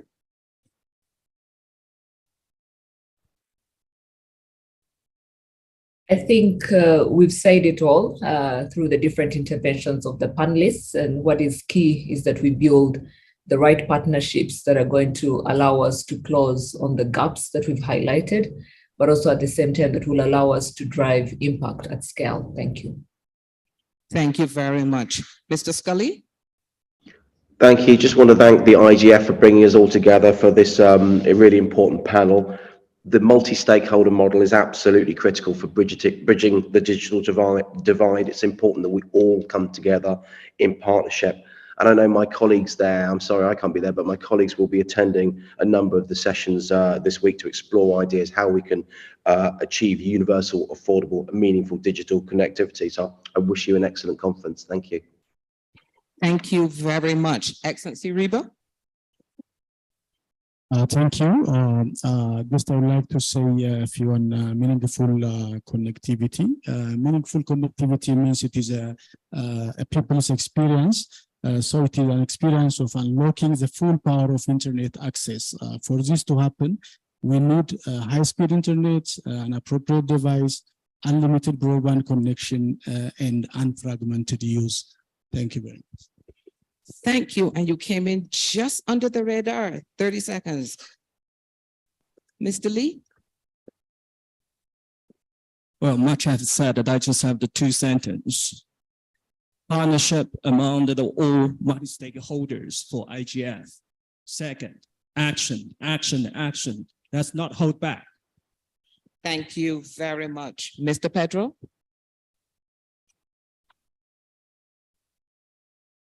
The world of tomorrow is going to be much more complex than the world that we know today. So we need to invest in foresight capabilities, all of those things, and the internet is at the center of it. So I'm very excited with what is happening now. For example, there is this Zindi, which is a community of 50,000 data scientists in Africa that are co-creating solutions. We need more of those moving forward because the solutions you require is multi-sectoral analysis and so on and so forth. Thank you. Gotta wrap you up there. And Ms. Bogdan Martin. Yes, thank you. So universal, affordable, meaningful, and I would add trusted connectivity is our goal. The ITU Plenipot declared that, as Minister Timothy noted. Without it, without including the third of humanity that is digitally excluded, we won't achieve the SDGs. And to achieve that universal connectivity, we have to work together, all of us, focused on access, adoption, and value creation to unleash the transformative power of digital for all. Thank you. Thank you. Mr. Taylor. Thank you very much, Joel. And 30 seconds is just enough for me to thank the IGF Secretariat for including us in the discussion and having a diverse panel from various regions. We represent small states in the Caribbean, and if we continue in this spirit of cooperation and inclusiveness, I think we have enough intellect and enough will to solve this problem of global meaningful connectivity. Thank you. Thank you very much. Mr. Quainar? Thank you, Madam Moderator. Well, Africa has come a long way, in the past 30 years with internet. So before we go anywhere, we should look back a little and see what did we do right and what could we improve. But bear in mind that Africa is very diverse and very large, and no one size fits all. It will require some patience and some, diligence. Maybe some interlocal engagements, as well as interregional solidarity. Okay, Mr. Quainar, got to wrap you up there. Ms. Firth? Thank you. I'm extremely positive for the future. I think we have very interesting work ahead of us. The multi-stakeholder model is essential for this. This panel showed us how many good things are going on out there, but I still believe we need some SDGs for the internet to make the work count and have a good direction going forward. Thank you very much. Thank you very much. In all development, it's important to realize where we come from. The technical organizations governed by multi-stakeholder model is taking the system that was designed in the 60s to have more than 5 billion users. We've done that in a technical way. We don't interfere in politics. We don't take sides in discussions. It's important for us to be able to continue to do that work. so we can have one interconnected and open internet. Thank you. Thank you very much. Mr. Boachi? Yeah, fabulous to be in a room surrounded by people who are all very like-minded. I think we started by talking about the importance of multi-stakeholder partnerships, and I didn't see anybody shake their heads. It's also fabulous to be in a room where I can recognize my privilege, but also recognize the privilege of the whole audience in front of me, and to understand that we have 4 days left to get together, speak about potential opportunities as well as the challenges such as gender violence online and how to tackle them. And I hope that, like me and my colleagues from Meta who are here, you will use your time productively for the underprivileged. Thank you. Thank you very much. And Onika, you get the last word. Wow. So gender exclusion is actually costing our countries a lot of money. In 2020, about $1 trillion in GDP. So there is a real cost to the exclusion. So I would urge us that apart from the fact that it is the right thing to do to make sure that we are mainstreaming gender in our ICT policies, it is also the cost-efficient thing to do to make sure that we build an inclusive digital economy. Thank you. Thank you very much. And on that note, this is where we wrap up. We bring this session to a close. I want to thank everyone for attending. A really special thanks to my team. I mean, it was an amazing panel discussion, especially our persons who were online. Thank you so much. We look forward now to the report from the rapporteur coming out and seeing how we can move forward on these initiatives and collaborations. I'm going to ask you to give us a big round of applause for our panelists.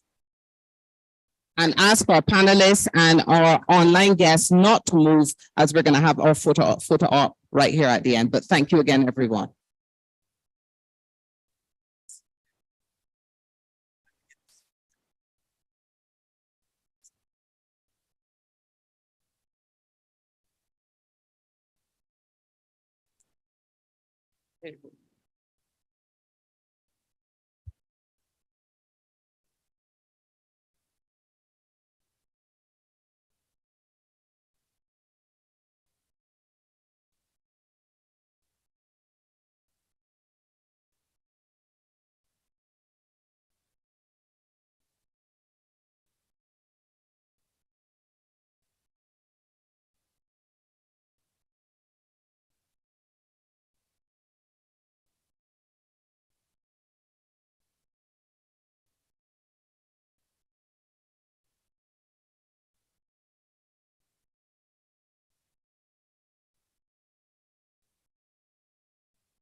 Recording in Monday, November progress. 28th at this UN Conference Center.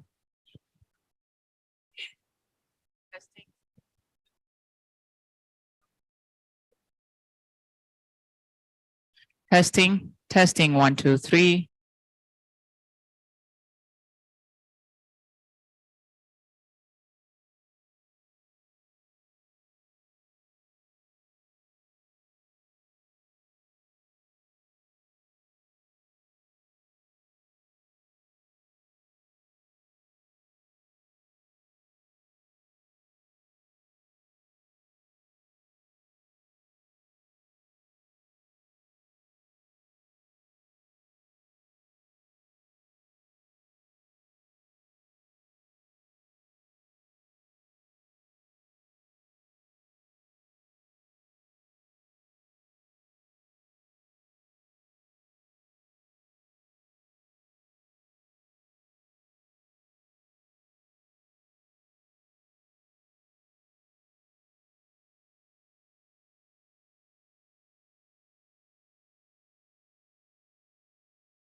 Hello, hello.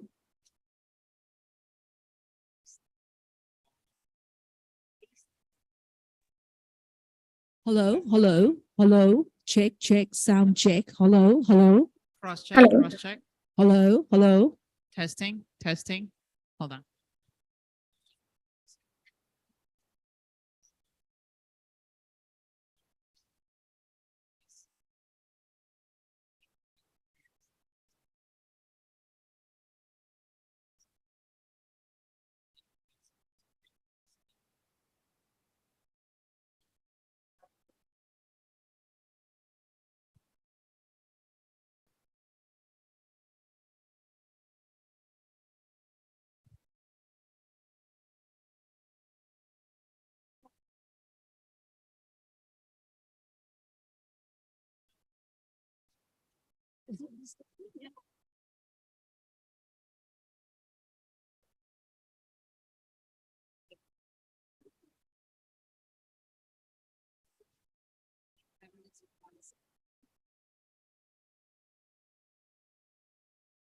Sending me the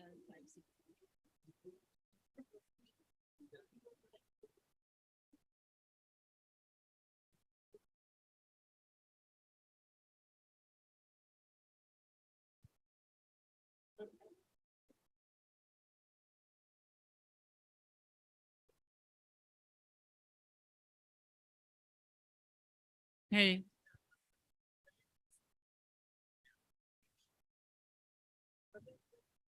Jean de Dieu. Okay. Your eyes here. All right. You want to do your. Hello, hello, hello, hello. Can you raise the bass and the treble a bit, please? Hello, hello, hello, hello, hello, hello, hello. She wants the Is it bass okay? raised. Raise the bass. Hello, hello, hello, hello. Check, sound check, sound check. Is it good enough? Hello, hello, hello, hello. Check, sound check, sound check. Hello, testing for sound, testing for sound, testing for sound. Hello, hello, hello, hello, Raise it a hello, hello, Can we hello, raise the sound? hello, hello, hello. Testing for sound, sound check, check, sound check, sound check, check, sound check. Okay, better. Hello, hello, hello, hello, hello, hello. 1, 2, 1, 2. Thank you. Jean de Dieu. During the session, keep an eye out to her so that she can give you sign of what's happening from the. Thank you.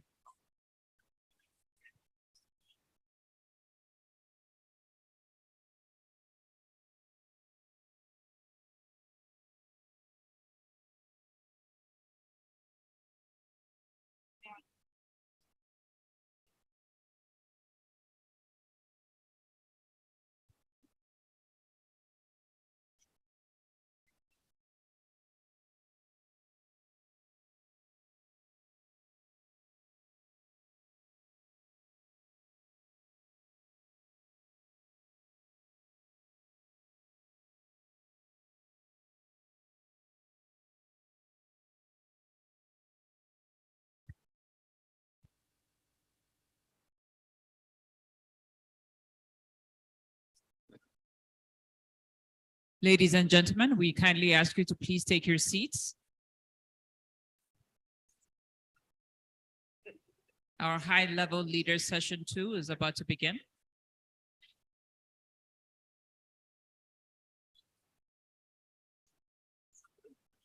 And our panelists, Distinguished panelists, if you could also take your seats.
Our esteemed panelists, we kindly ask you to take your seats, please.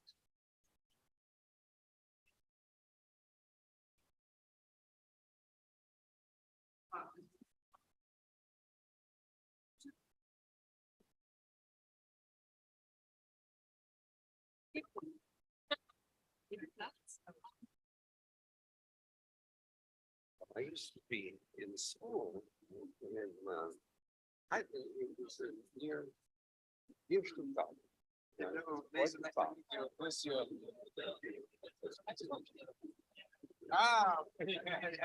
Hi, I'm sir. It's a pleasure to meet you. How are you? Okay.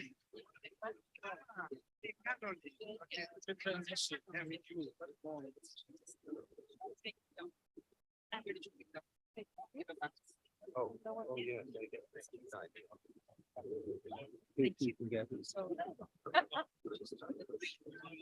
Everybody else.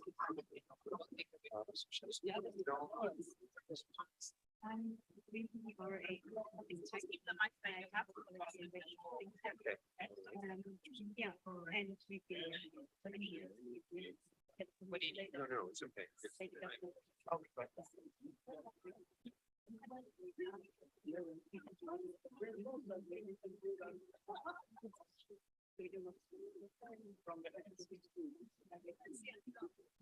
Thank you very much.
find the channel number?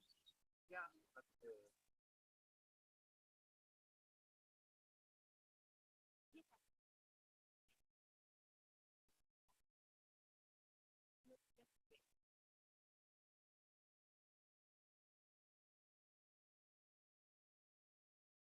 Microphone also.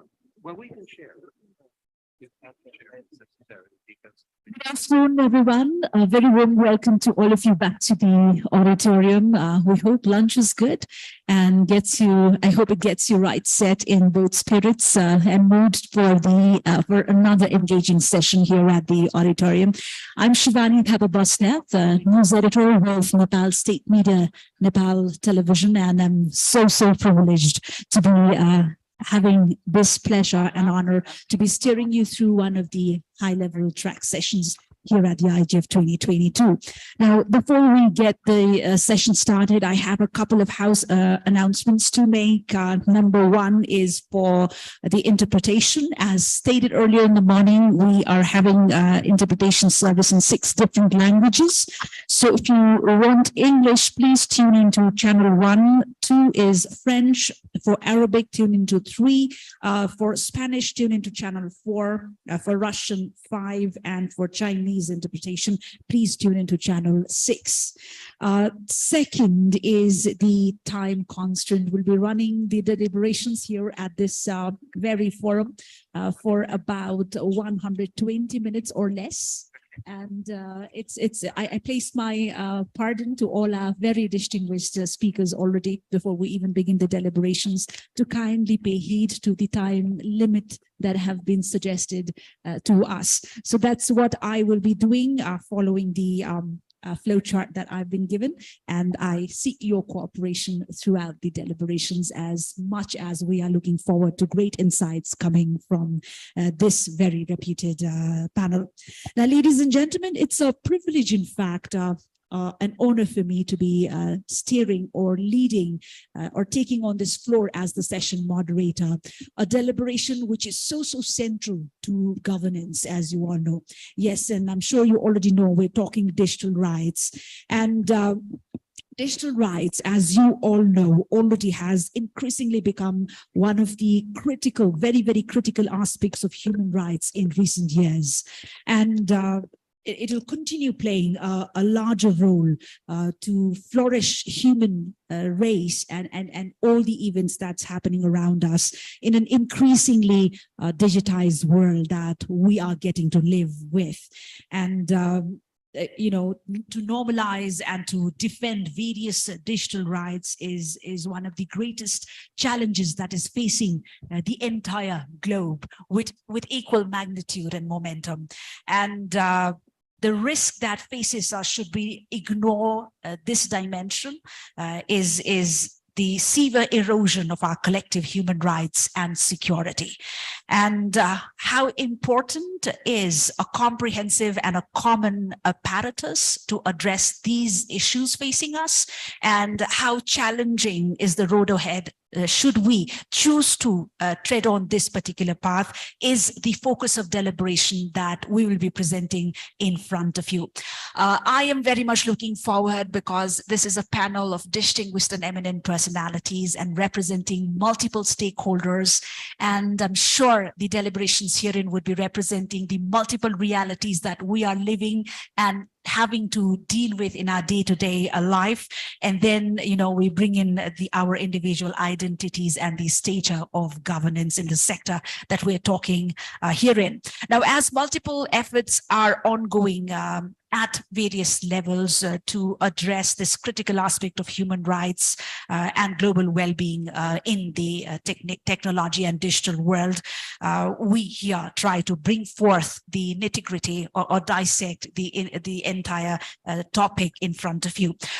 To what we would be focusing on is what different stakeholders can contribute to the standardization and defense of digital rights. And this is the issue of focus that I will seek to discuss with our distinguished panelists right here with me, and cannot wait, ladies and gentlemen, to introduce our distinguished panelists who are here with us. And then we have a couple of other panelist will be joining us online. My pleasure of inviting and welcoming Her Excellency, Ms. Caroline Edstadler, the Minister for European Union and the Constitution of Austria.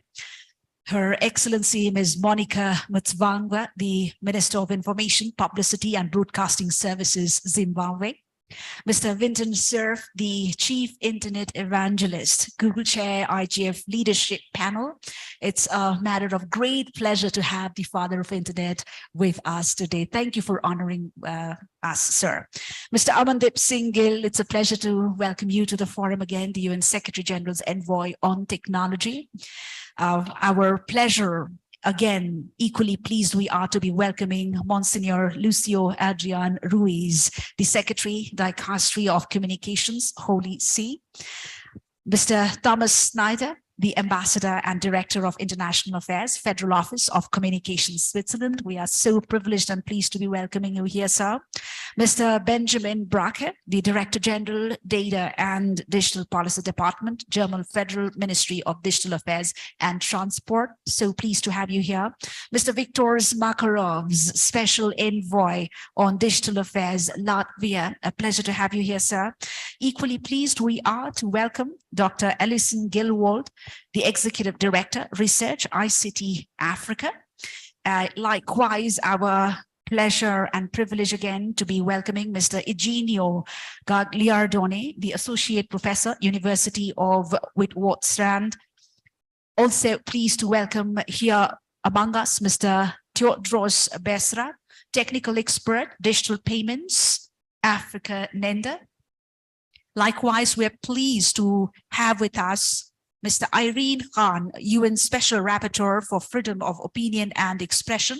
Ms. Khan will be joining us live. We extend you a very warm welcome to this panel, Ms. Khan.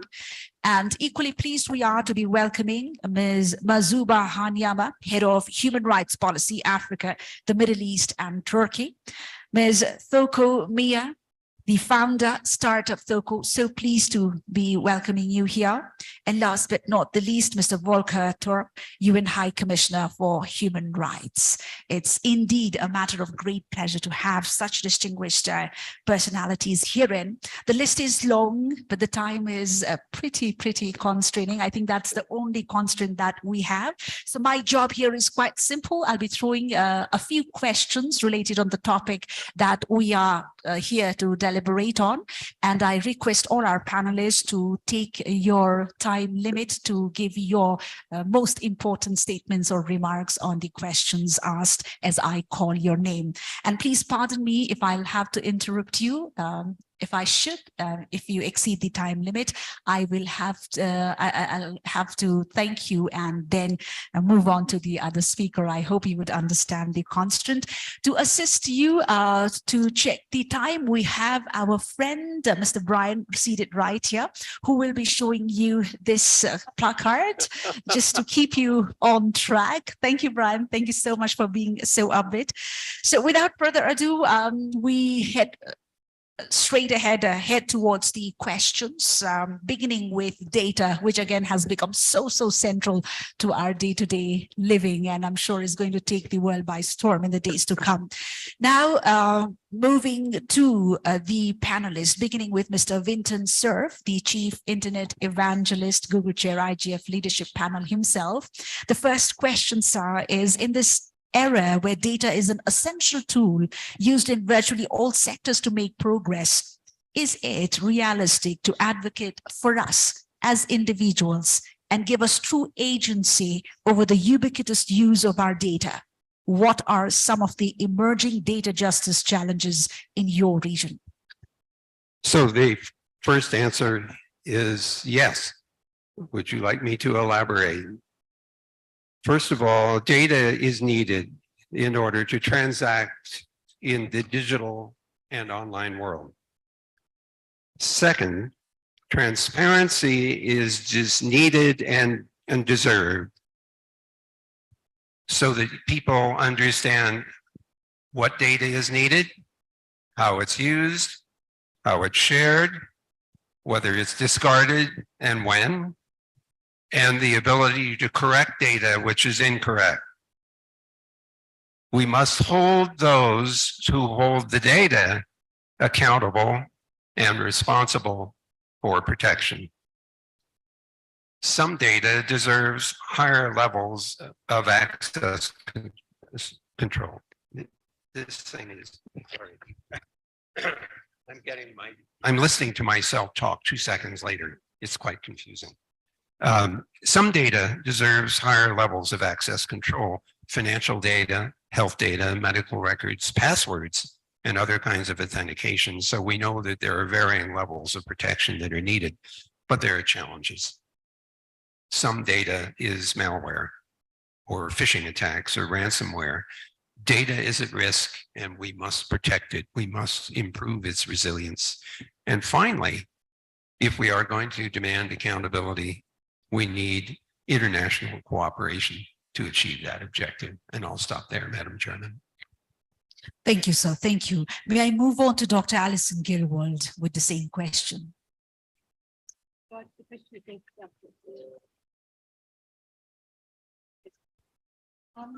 Sir, can we get?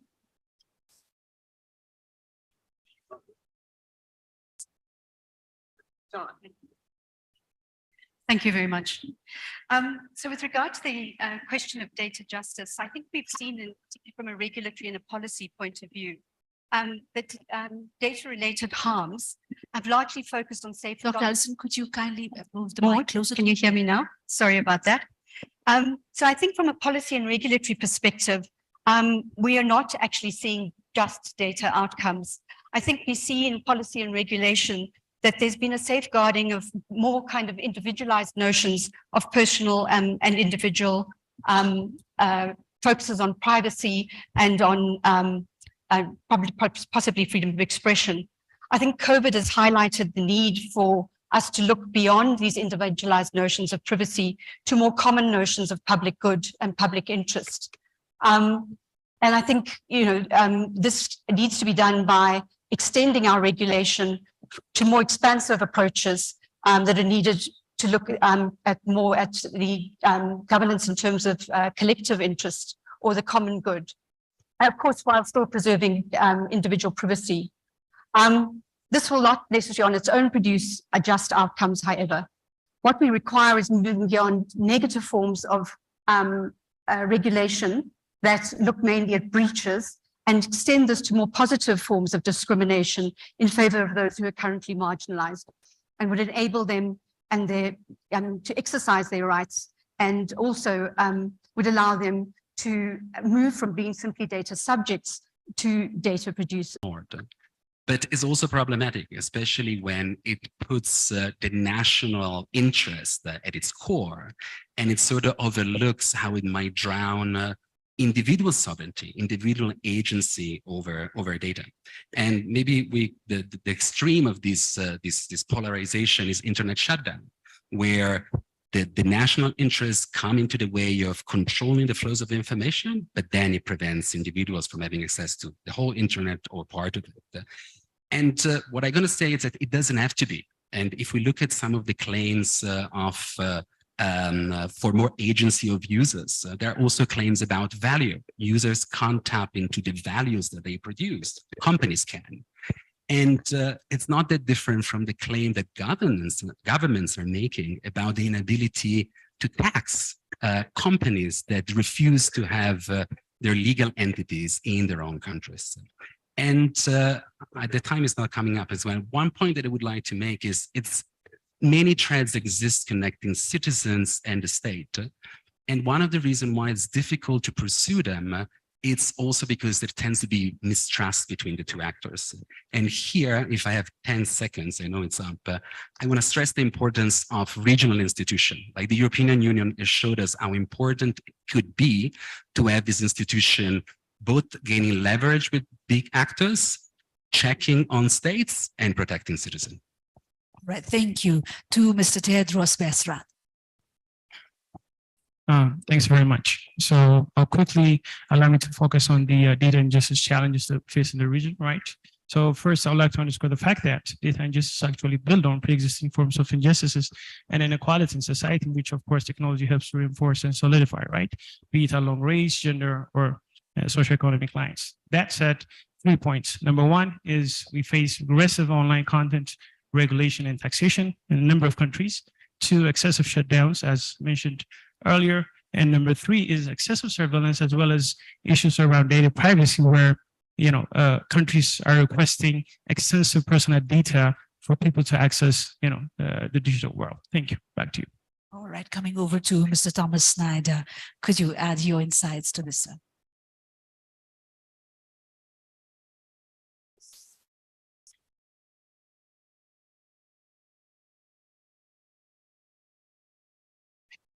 Yes, thank you, and hello to everybody.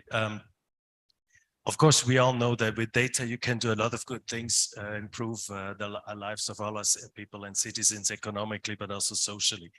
But of course, you can also do bad things with data. So for us, the key question is, who controls the data? Who controls my data? Who controls a company's data? And in our view, it should be the people themselves or a company itself that should, to the extent possible, control their own data. They should be able to decide who they want to share it, what purpose data should be used for, and they should have a fair share of the wealth that is created with the data. Should not be the government nor big companies that control individual people's or small companies' data. In this spirit, in Switzerland, we have looked into what are factors to create trust in data sharing, and one element, a key element, is trustworthy data spaces. So we are now developing a voluntary code of conduct for everybody that is running, participating in data spaces, so that together these actors decide about the governance of the data space. And we also think we should have an international place, an international forum to discuss. So it's good that we have this forum here at the IGF. But then also in the long run, we need institutions on a global level where we can maybe agree on guidance on data governance in general, because this is getting more and more important. Thank you. Thank you. So thank you so much. I'm sure Mr. Amandeep Singh Gill will have a lot to add to this. Thank you. Just a couple of points on data justice. I think we need to move from the data protection paradigm, which is essential, which is a foundation, to a data empowerment paradigm, where citizens have choices over how their data is used, and where they can also share in the benefits of innovation that builds on those data sets. And that's why the Secretary General has called for giving citizens and people choices over the data in the context of the Global Digital Compact. The second important issue for data justice is addressing data poverty. So there are vast sections of the world where local communities, citizens are not building their own data sets. Those data sets are essential for solving their local problems in context. And therefore, we need a special effort for everyone to be able to participate in the data economy. And finally, something that Vint mentioned, we need international collaboration, because data governance approaches are diverging in some ways, like this, that some kinds of personal data, health data, financial data are more important than others.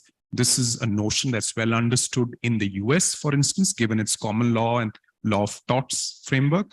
But this is not a notion that is well understood in Europe, where, regardless of the kind of data, personal data has to be protected at a certain level. So these are kind of subtle differences, but sometimes in operational terms, they become important. And we need an international platform where some alignment can be done. Thanks. Great. Thank you, sir.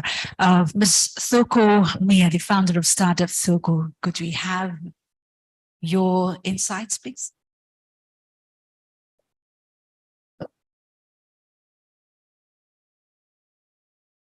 The countdown has already begun now.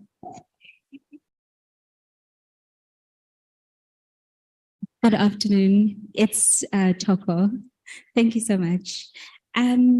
Yes, so in terms of digital data governance and protection in Africa, and then South Africa specifically, which is where I'm from, which is where I'll localize the answer to, I think that it's extremely important to note that there are already conventions in place. There is already an attempt at policy at governance and at mitigation legislation.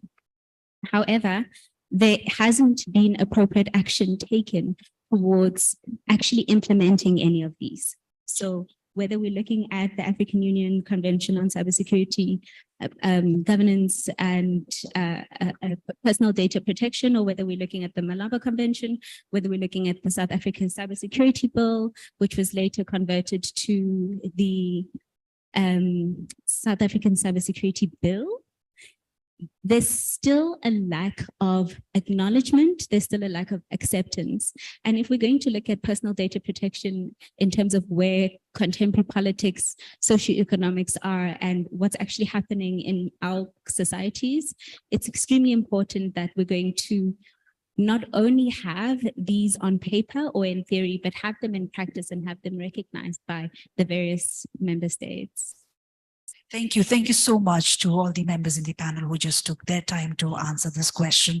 So it's so obvious that we are on unanimous length that collaboration and cooperation, especially deliberations, should start, and that would largely help in all the, the malpractices or any problems that we are facing can be dealt with. So our call certainly is to find a common ground and mechanism or a comprehensive resolve to these problems. But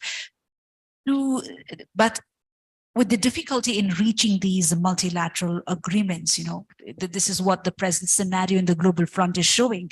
Is there a common ground to introduce an international framework or global standard on digital rights? What would this framework look like if your answer is affirmative?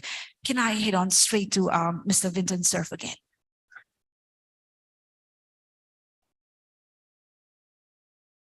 This time I'm going to take my headset off so I won't be so confused.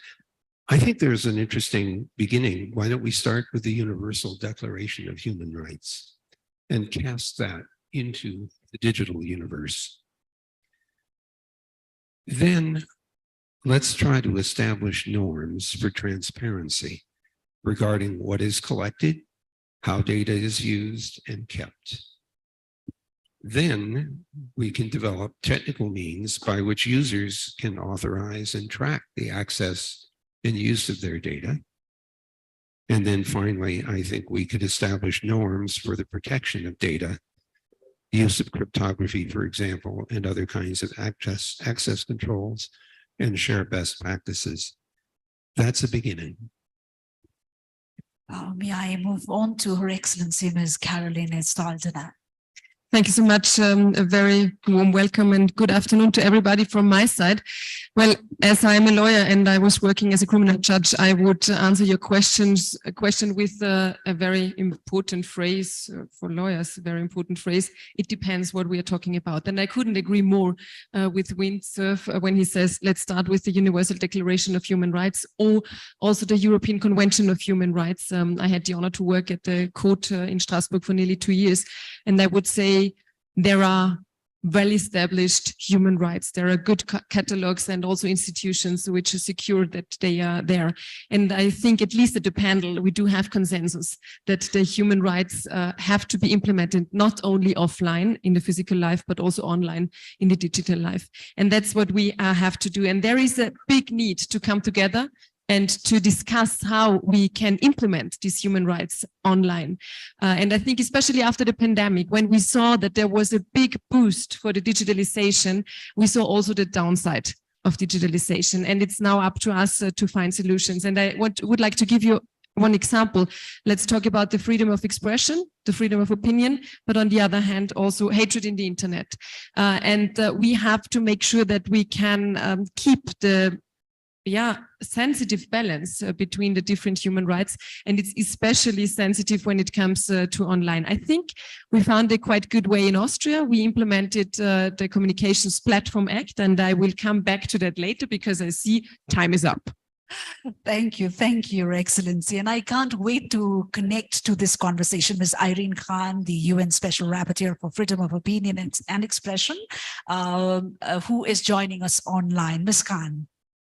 Thank you very much. Well, of course, all I can do is reiterate what has been said, that it is well recognized now that rights offline also apply online. And as such, the International Human Rights Framework, in my view, is the common ground on which to build the foundation for digital rights. And of course, all member states have signed up to these human rights principles and instruments, but so have companies through the UN voluntary guidelines on business and human rights. The challenge is not about legal gaps. The challenge is actually about implementation. And that's why it's very important for states to look at smart regulation. And what I mean by that is to promote innovation and connectivity while at the same time respecting the rights to expression, information, privacy, safety online, and of course, non-discrimination. It may seem like a big task, but actually within the human rights framework, there are principles of necessity, proportionality, and legitimate objective that provide the ground for making restrictions while also upholding human rights. So I think the human rights framework is an appropriate framework to take us forward. Thank you, Ms. Khan. Would you like to add on to this, Mr. Viktor Makarovs? Thank you. I think if I had an opportunity to simply repeat what Ms. Khan and the previous two speakers just said about the indivisibility of human rights online and offline, that would be the best option. The second is to make three quick points. First of all, there is an obvious divergence of views on how human rights should be implemented in digital areas. So to answer the question directly, we are probably not heading towards a binding framework, but should focus on underlying principles. Second point, we have tools to do that. First of all, the framework for the aspiration is in the Global Digital Compact. Obviously, we now have, fortunately, the UN Tech Envoy, whom we will support in implementing his digital agenda, including rights. Third point, the EU has set a high bar for itself with the EU Declaration on Digital Rights and Principles. Citizens of the European Union demand that. But the EU will also, I hope, externally focus on outreach, cooperation, and engagement, not only to build capacity through the Global Gateway Strategy, but also to help shape ethical, safe, and inclusive international technology standards for all. And my last and fourth point is that multi-stakeholder approach is critical here. We cannot discuss rights without civil society, who's the main advocate. We cannot discuss digital rights without the tech companies who will bear an important share of responsibility in this area. Thank you. May we now add another perspective to this? I would want to turn to Her Excellency, Ms. Monica Mutsvangwa.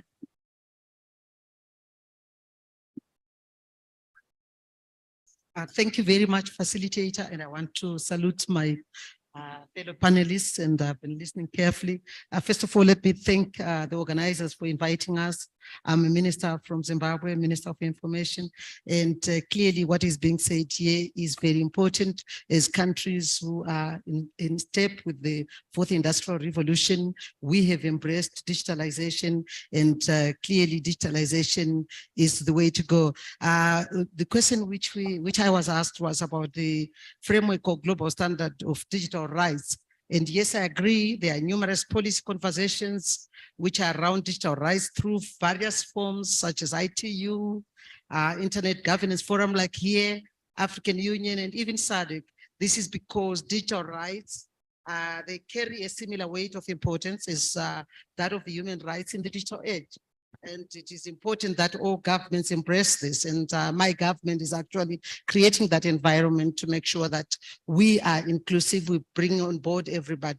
The predominant conversation across these and other multilateral platforms has been about cybersecurity, artificial intelligence, digital infrastructure, data protection, electronic commerce, is just to mention just but a few. The digital rights discourse involves a lot of players, like you said, and from government, infrastructure providers, data subjects, civil society, even among others. However, there's need for that broad-based consensus among those multilateral players to find common points of convergence to treat the issue of digital rights as a human rights issue. Thank you, Your Excellency. May I now turn to Mr. Benjamin Bracker for his response?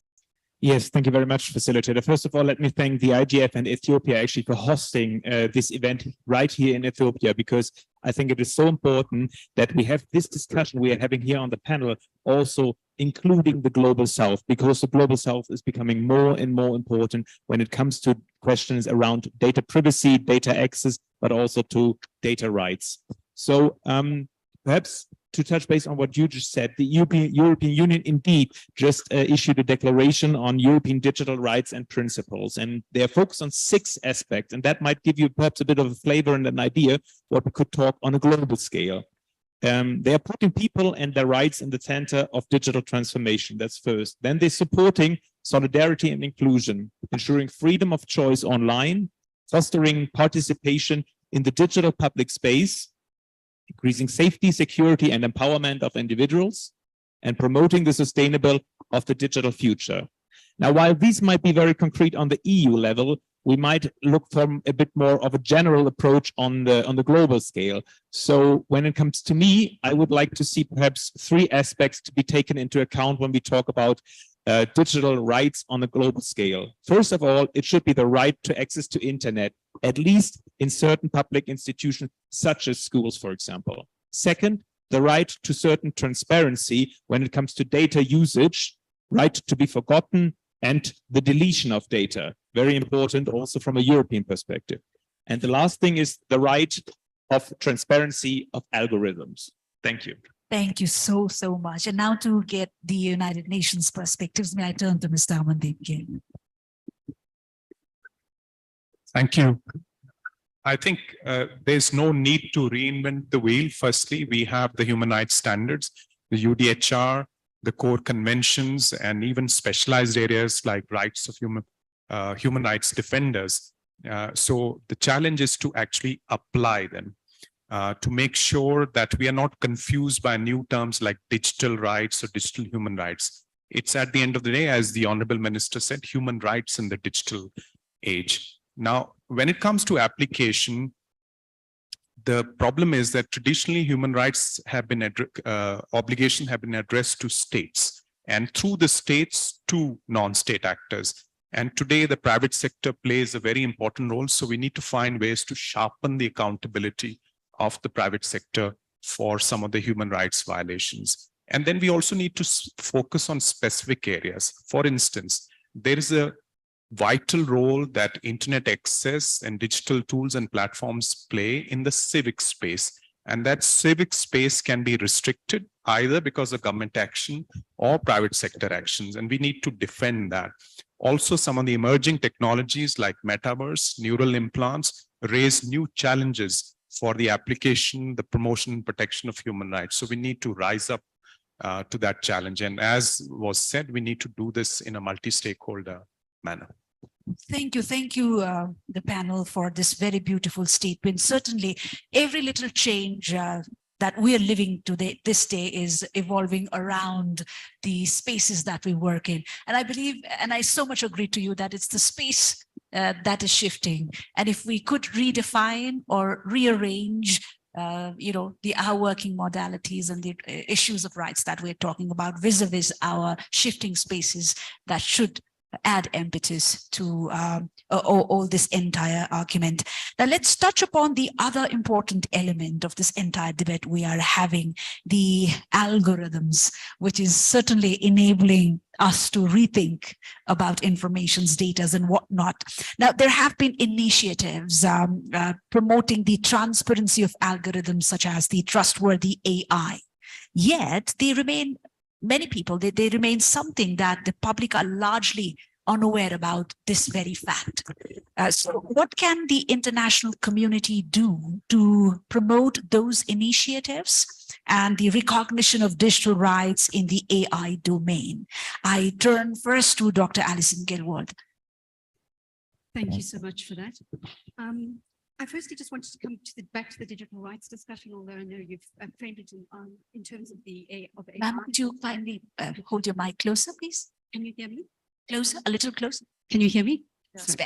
I just wanted to come back to the digital rights, specifically the Declaration of Digital Rights that was mentioned, and just say that, while I think this is an important document, particularly with the focus on managing harms, these are not the only aspects of rights. And although it's framed in the context of being human-centered and human rights focused, in fact, the content of the document looks very much at innovation and business. And so I think we really need to think about this in terms of returning to that notion of data justice, because I think what we see when we look at the focus on algorithmic governance only in terms of accountability, transparency, and then also in terms of ethical design and human rights frameworks, is that it doesn't allow us to look at the continued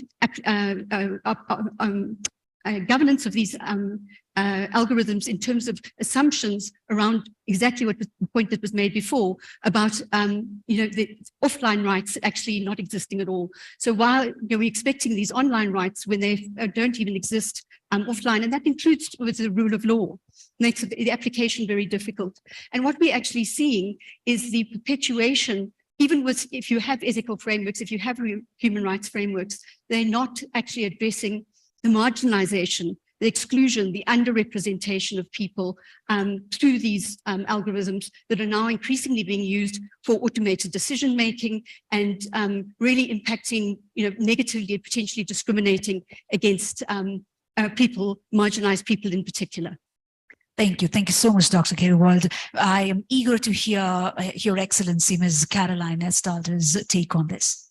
Thank you so much. Well, I think it's out of question that AI is playing a very important role in the meantime in our society, and that we still have to see how we can make AI really trustworthy and also compliant with human rights. And I think the two keywords in that respect are trust and transparency, as already mentioned, for the acceptance and also for the sustainability. And we have to be very clear. AI can help us to achieve the Agenda 2030, the SDGs, may it be in the field of medicine or may it be in the field of agriculture. So what do we have to do? First of all, we have to keep human oversight. That's one of the most important things. Algorithms should not run away from us or out of our power.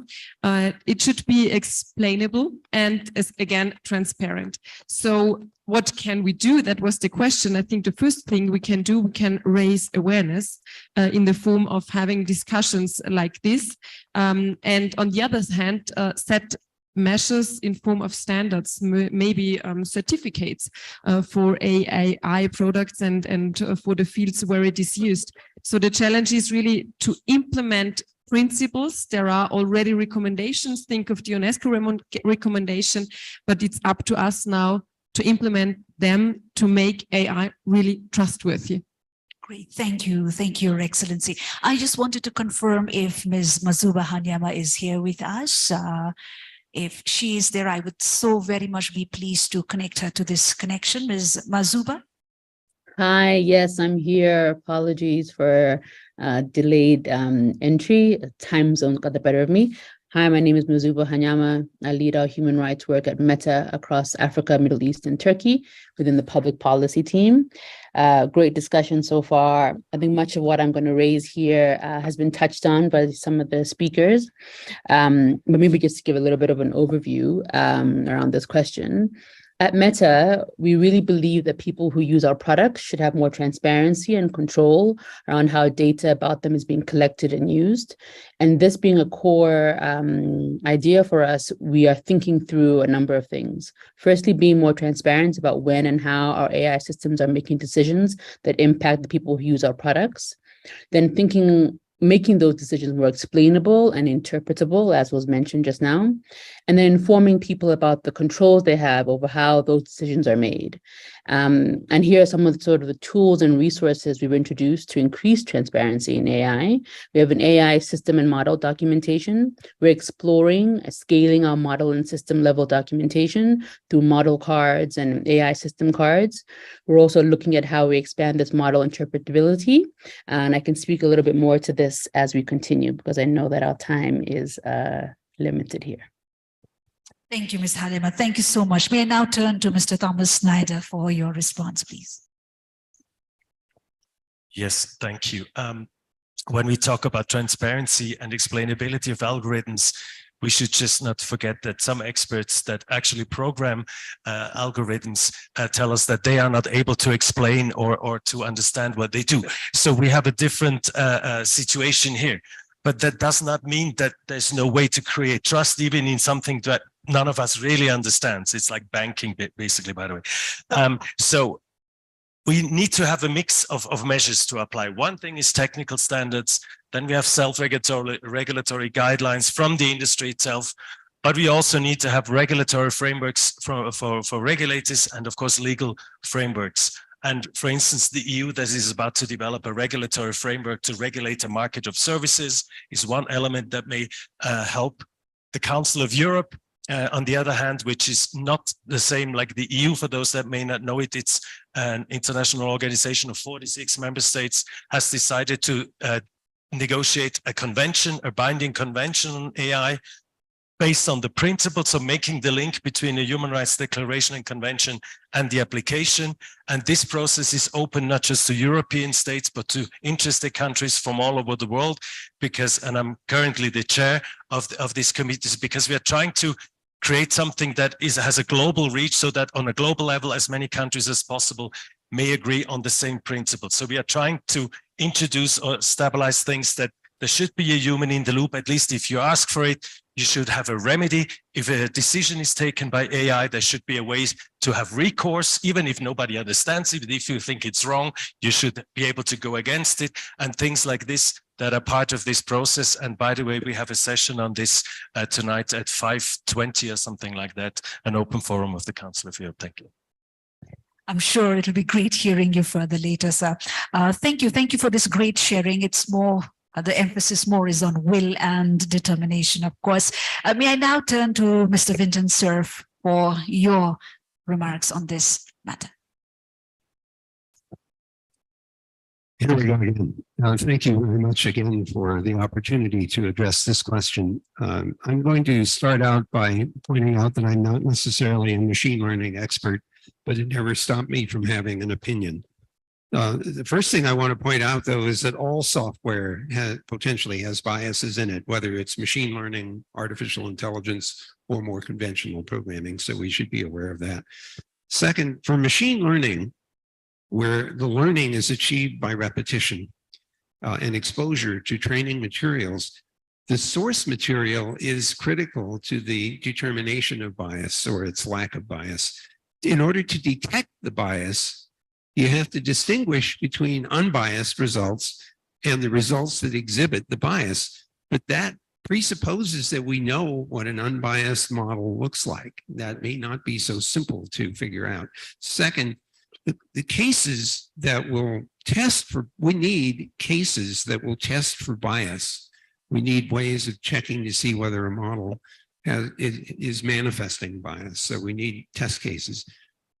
Transparency, that is to say explainability, is really hard if the algorithm is just a constellation of variable values in a gigantic multi-layer neural network. When someone says, why did it come up with this answer? And the answer is, look at all the numbers in the neural network. That's why it came out with this answer. This is not a very satisfying explanation.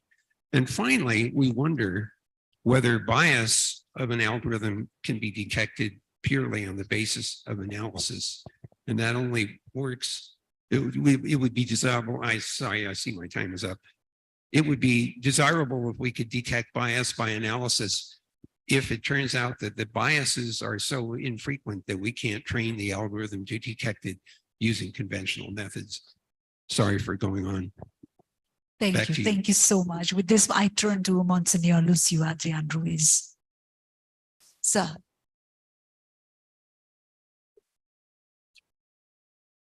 Buenas tardes, muchas gracias. Pienso que para poder colaborar con lo que se ha dicho, quisiera analizar. I think that in order to cooperate with what has been said and without reviewing the problem from the culture standpoint, I believe that the question is going much deeper than the artificial intelligence. When we understand everything that comes to us from digital reality, just like a technical and instrumental aspect, it is impossible to understand everything it means and what a digital culture implies. This is not a technological era, it's a digital era. So if we just keep the instrumental aspects and we do not care, we do not understand what's behind and what is under it. From my standpoint, a fundamental aspect would be education so as to understand digital culture. A user that is knowledgeable, understands, claims, and produces in a different manner. If we had the capacity of being able to teach our users in what living in digital culture means, we could claim for transparency more naturally, and those that produce could provide a way of organizing AI services in a different manner. Beginning with Mr. Mandip Singhil, what are some effective approaches to empower marginalized groups like in gender, sexuality, race, ethnicity, nationality, etc., in defending their digital rights? And what are we right now? I mean, where are we right now in this aspiration? I think we need a new approach that combines the risk-based approach that's been taken, for instance, in the EU with regard to AI systems with a human rights-based approach. That way, we can better defend the marginalized. And we need a correct understanding, as Monsignor was saying, of these technologies. For instance, algorithms by themselves are nothing. You know, it's the training data and then the decision that they propose to humans, their impact on the contextual situation. In the old days, software was about data is combined with code, gives you a certain output. AI is about combining the data with the output. That gives you the code, which is your algorithm, which is your model. So we can't just think of the model. We need to think of a life cycle approach to the governance of these technologies. Because these technologies also cannot be ruled through one single instrument. We need to align the international guidance with the national, regional regulatory frameworks and the industry practices. And that has to be done in an agile way. And finally, we need to be mindful that these systems are applied in specific domains. So the health sector, for instance, has its own very traditional, very classical, but very important governance issues, principles about patient privacy, no harm to patients, etc. So we need to come up with the nuanced guidance for all these domains to better protect those who are vulnerable. Thank you, sir. Thank you. May I turn to Mr. Genio Gagliardone now? Oh, thank you. Well, my generation, I'm not a digital native, came to know or was told that the internet was the space where we're going to connect the margin and celebrate diversity. And now we know that a lot of the story didn't go in that direction. So much so that we need to ask ourselves how we protect these marginalized groups. But I also see a risk here, because if we go the normative way, we risk multiplying ad infinitum the claims for representation of smaller and smaller unities of diversity. And here my suggestion as an academic is something that can enrich this debate, is a conversation that academics in the Global South have been having for decades, which is the conversation about decoloniality. So decoloniality rejects the normative, is interested in what is contemporary, but is also interested in long-term trajectory, how a majority becomes a minority and then a majority again. And how can we propose new imageries for think about these spaces in different ways? Let's think about how the colonial powers have cut communities that thought of themselves as such into separate minorities in different spaces. And my colleague Achille Mbem, for example, has written beautiful words about how borders not didn't exist, but had very much less importance in pre-colonial Africa. Pre-colonial Africa was a space of flows, and values is made when these flows connect. And if we think about it, this idea is very akin to the original idea of the internet in the 1990s. So I see my timing up. I know academics don't think that the role is doing policy, which I think they're probably right. And policymakers are too busy to read books, but I think there is a lot of potential there. It's a mind that needs to be uncovered. Thank you. Thank you. Great. I would want to know Mr. Tedros' thought on this. Thanks very much. So let me pinpoint 3 or 4 points in this regard, right? Number one is to increase citizens' role in promoting digital rights. And in this regard, governments would have to put in place the legislative and policy environments that, enable digital societies to flourish. And number 2 is for state actors to actually respect digital rights. And 3 is to ensure that the private sector players actually make known their, content moderation policy to the public and actually implement them. And 4, I'll see that, internet freedom advocates to actually challenge laws and practices that actually stifle digital rights and digital access. Thanks. Back to you. Great. May I now turn to Her Excellency Ms. Carolina Estaldor to gain her thoughts on this? Thank you so much. Well, I think regarding marginalized groups, the same is true as for the whole internet. There are a lot of potentials in it, but also a lot of risks. While we can empower marginalized group a lot through the internet, think of communication without any differentiation regarding the ethnic, social, religious background, there is also the risk, on the other hand, that existing social and economic inequalities could be reinforced. And this is what we have to look at if we are talking about also these groups. We have to keep a close eye on facts like, yes, conspiracy theories, for example, fake news, for example. I'm just coming back from Ukraine. I was there to see how the situation on the ground is. We have a new dimension regarding war, and that's the information war, and that's done in the internet. So I think we have to be very clear that a lot of risks are in this, or women are facing a lot of violence in the internet. And I'm coming back to my first answer. In Austria, we implemented the Communication Platform Act. What does it mean? It means that social media platforms have to delete hatred in the internet, like also anti-Semitic comments, for example, or threat within 24 hours. And if it is complicated to see if it's really violating someone, then up to 7 days, but there has to be a deletion. And while we have not a DSA and a DMA on the European level, we need also global solutions. And that's why I think that we have to come together and communicate with each other and exchange our views on that. Thank you, Your Excellency. Mr. Viktor Makarov, your take on this. Thank you. Just to complement what already has been said, I'd like to stress that, again, digital rights are basically the same universal human rights applied in the digital environment. And in this particular case, rule of law and freedom of expression have to exist. And what does it mean? The groups have to be able to speak up. There is a positive obligation on the part of the states to protect these rights. It doesn't really help if you are allowed to speak up as a marginalized group, but then you face threats online and offline. And these threats always migrate from online to offline. The state has to protect people from marginalized communities who need to make their case to the society. And second, you would need effective frameworks for combating hate speech, incitement of violence, hateful disinformation online. And again, I'd like to refer to what the EU is doing with the Digital Services Act. We are going to speak about this during a panel on Wednesday on tackling disinformation without resorting to censorship.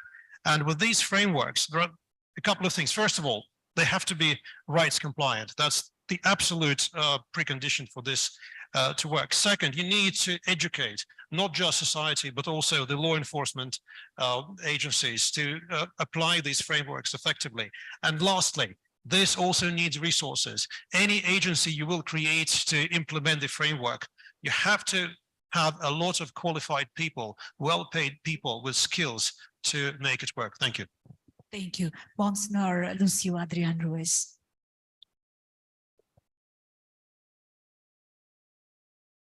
Hablábamos de los derechos humanos aplicados al ámbito digital. Quisiera apply to the digital sector. I'd like to point out 4 things. First, respect for human beings, because if human beings as such, as a symbol, are not respected, then you cannot have a society. So that's an absolute right that has to be transferred to the digital world. Number two, respect ideas, because human beings are before ideas, but ideas have to be mutually respected, which means we have to respect others and others have to respect us. Number three is promoting study, education, so that by understanding differences, we can systematically and organically study things so as to reach a consensus and find a way to work out problems and differences. And number four is education, the family, society, because we are not born with the innate capacity to understand others and finding ways to work out things. So this is why it is necessary to promote education so as to find a solution in the digital world as well. Welcome Ms. Irene Khan one more time to this conversation. Your take on this, Ms. Khan? Thank you. Let me start by saying that I would like to focus actually on the word empower, because I think your question was, how do we empower marginalized groups to stand up for their rights? And we empower them in the same way that we empower them to claim their rights. It has to begin with education. And by that, I mean, in this case, digital literacy. And then their voices need to be heard. That means representation, promoting civic space, making sure that they're there, for example, in the Internet Governance Forum discussions too. It's not enough just to have women, but women with particular backgrounds, LGBTQI people, not just gender equality, meaning women's equality. And the third point I would make is investment. Investment by companies and states to support the needs that have been articulated by these groups. So not coming in and telling them what they need, but listening to them and addressing their needs. In many cases, those needs are actually rooted in systemic problems, in structural problems of discrimination against marginalized groups. So I think we need to take a very holistic approach and not see digital rights as something that can be imposed on these people, but that they actually are empowered to tell us what the issues are and that we work in a holistic way, governments, the private sector, and civil society together.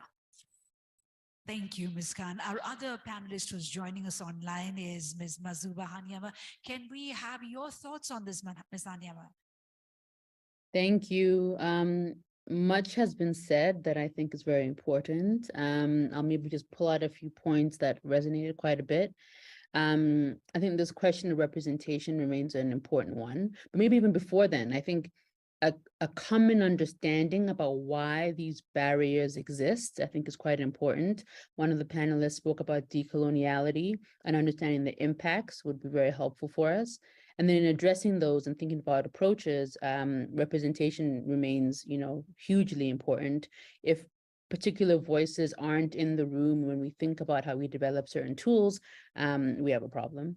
The issue of inclusivity also remains quite a critical issue, something that we're thinking a lot about. A lot of things have been mentioned that I think were really important for us at Meta: investment, digital literacy, education, how we think about encompassing these in ways that make it accessible for a wider range of people, and also our understanding that our differences only enrich our ability to do our work. And so how do we take these matters seriously in ways that put many folks who are often at the margin in the center?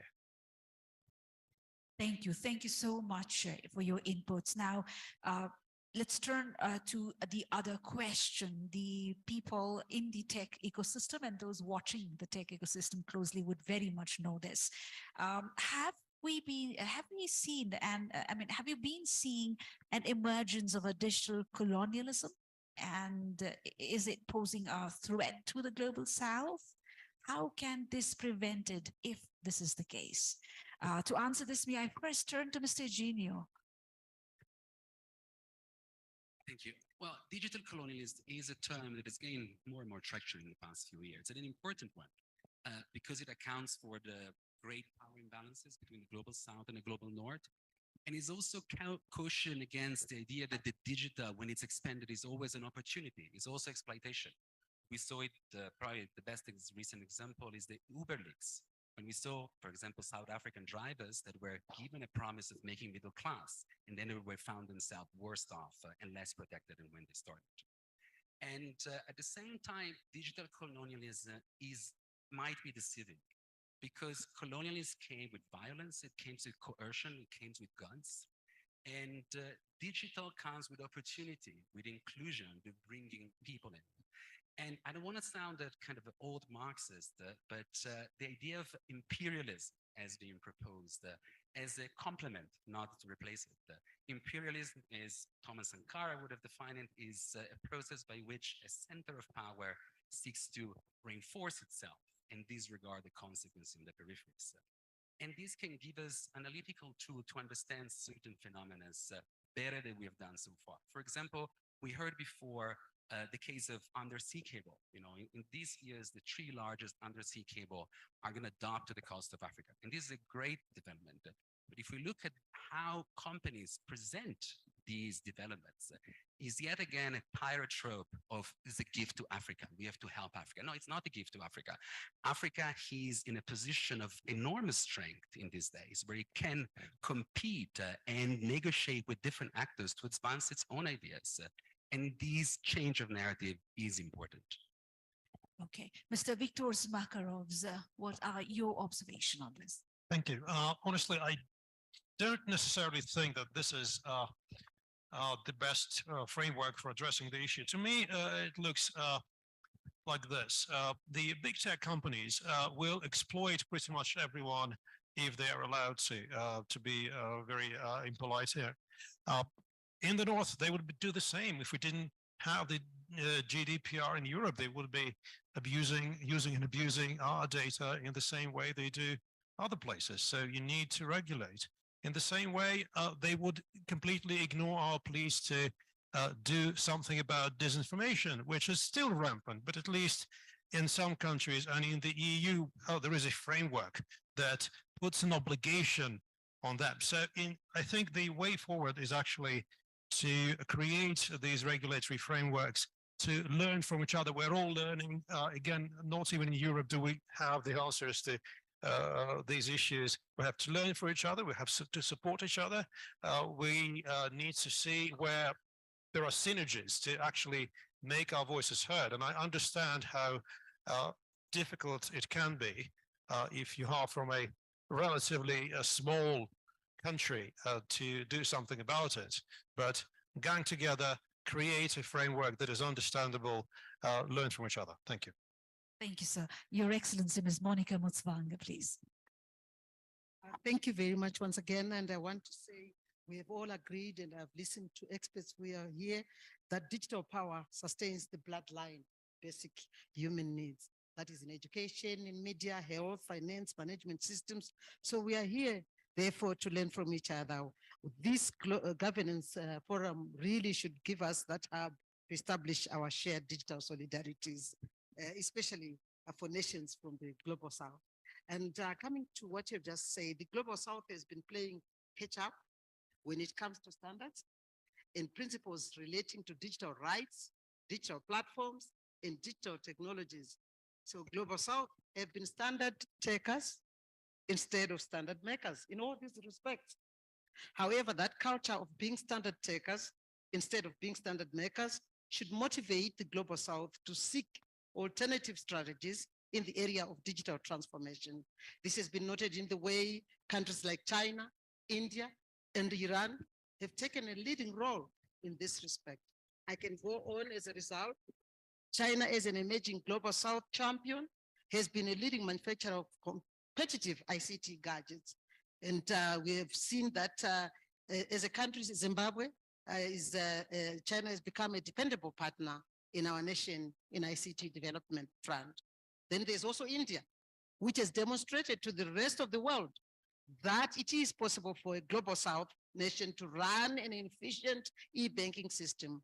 In the media sector, their migration from analog to digital, which we are also doing, by the way, digitalization. Iran has also done the same. So we are saying here, we are here at this annual International Governance Forum to share that information. We want, this means that there's room certainly for South-to-South cooperation in the area of digital cooperation.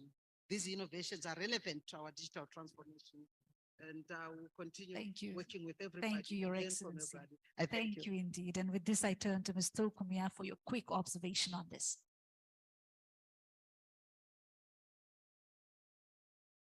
Thank you for that. So just in terms of digital colonialism, it's very important to note that. Could you hold your mic closer, please? Okay. First and foremost, the Global South faces different contemporary political and economic conditions, constraints than the Greater North. And this development has happened in symbiosis. So it's extremely important to note that in the Global South, the type of development and the type of innovation which is required is very often not what is supplied. And this actually leads to a vortex, this black hole of information. And this is what's happening with what the Uber crisis mentioned earlier, which is that Uber comes along and, you know, it's not just Uber, it's Netflix, it's every other sort of tech unicorn that's leveraging on the digital growth happening right now, and introduces these systems that are not location specific appropriate for where the country, where the context, whether it's national, regional, holds itself.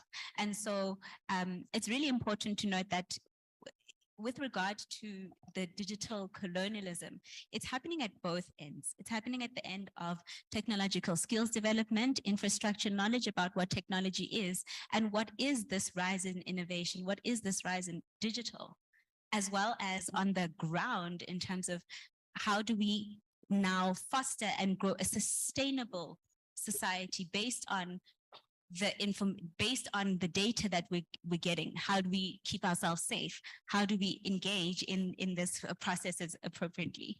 Thank you. Thank you so much. Dr. Alison Gilbert. Thank you very much.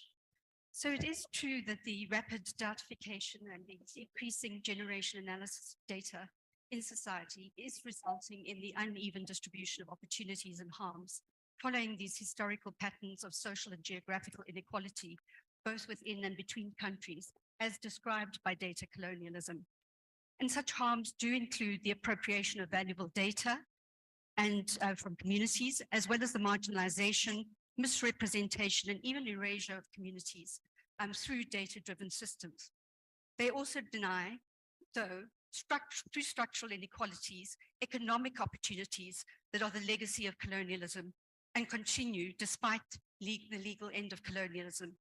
So the implications of this for policy and regulation are concerning because the application of the concept of data colonialism, while it does accurately describe this destructive form of governance, does not address these underlying systemic issues referred to in some of the literature around this as neocolonialism or decoloniality. So the consequence of this is that historical colonialism came to an end through legal changes that have been referred to here, but left intact the coloniality that underpins it and leads to these inequalities.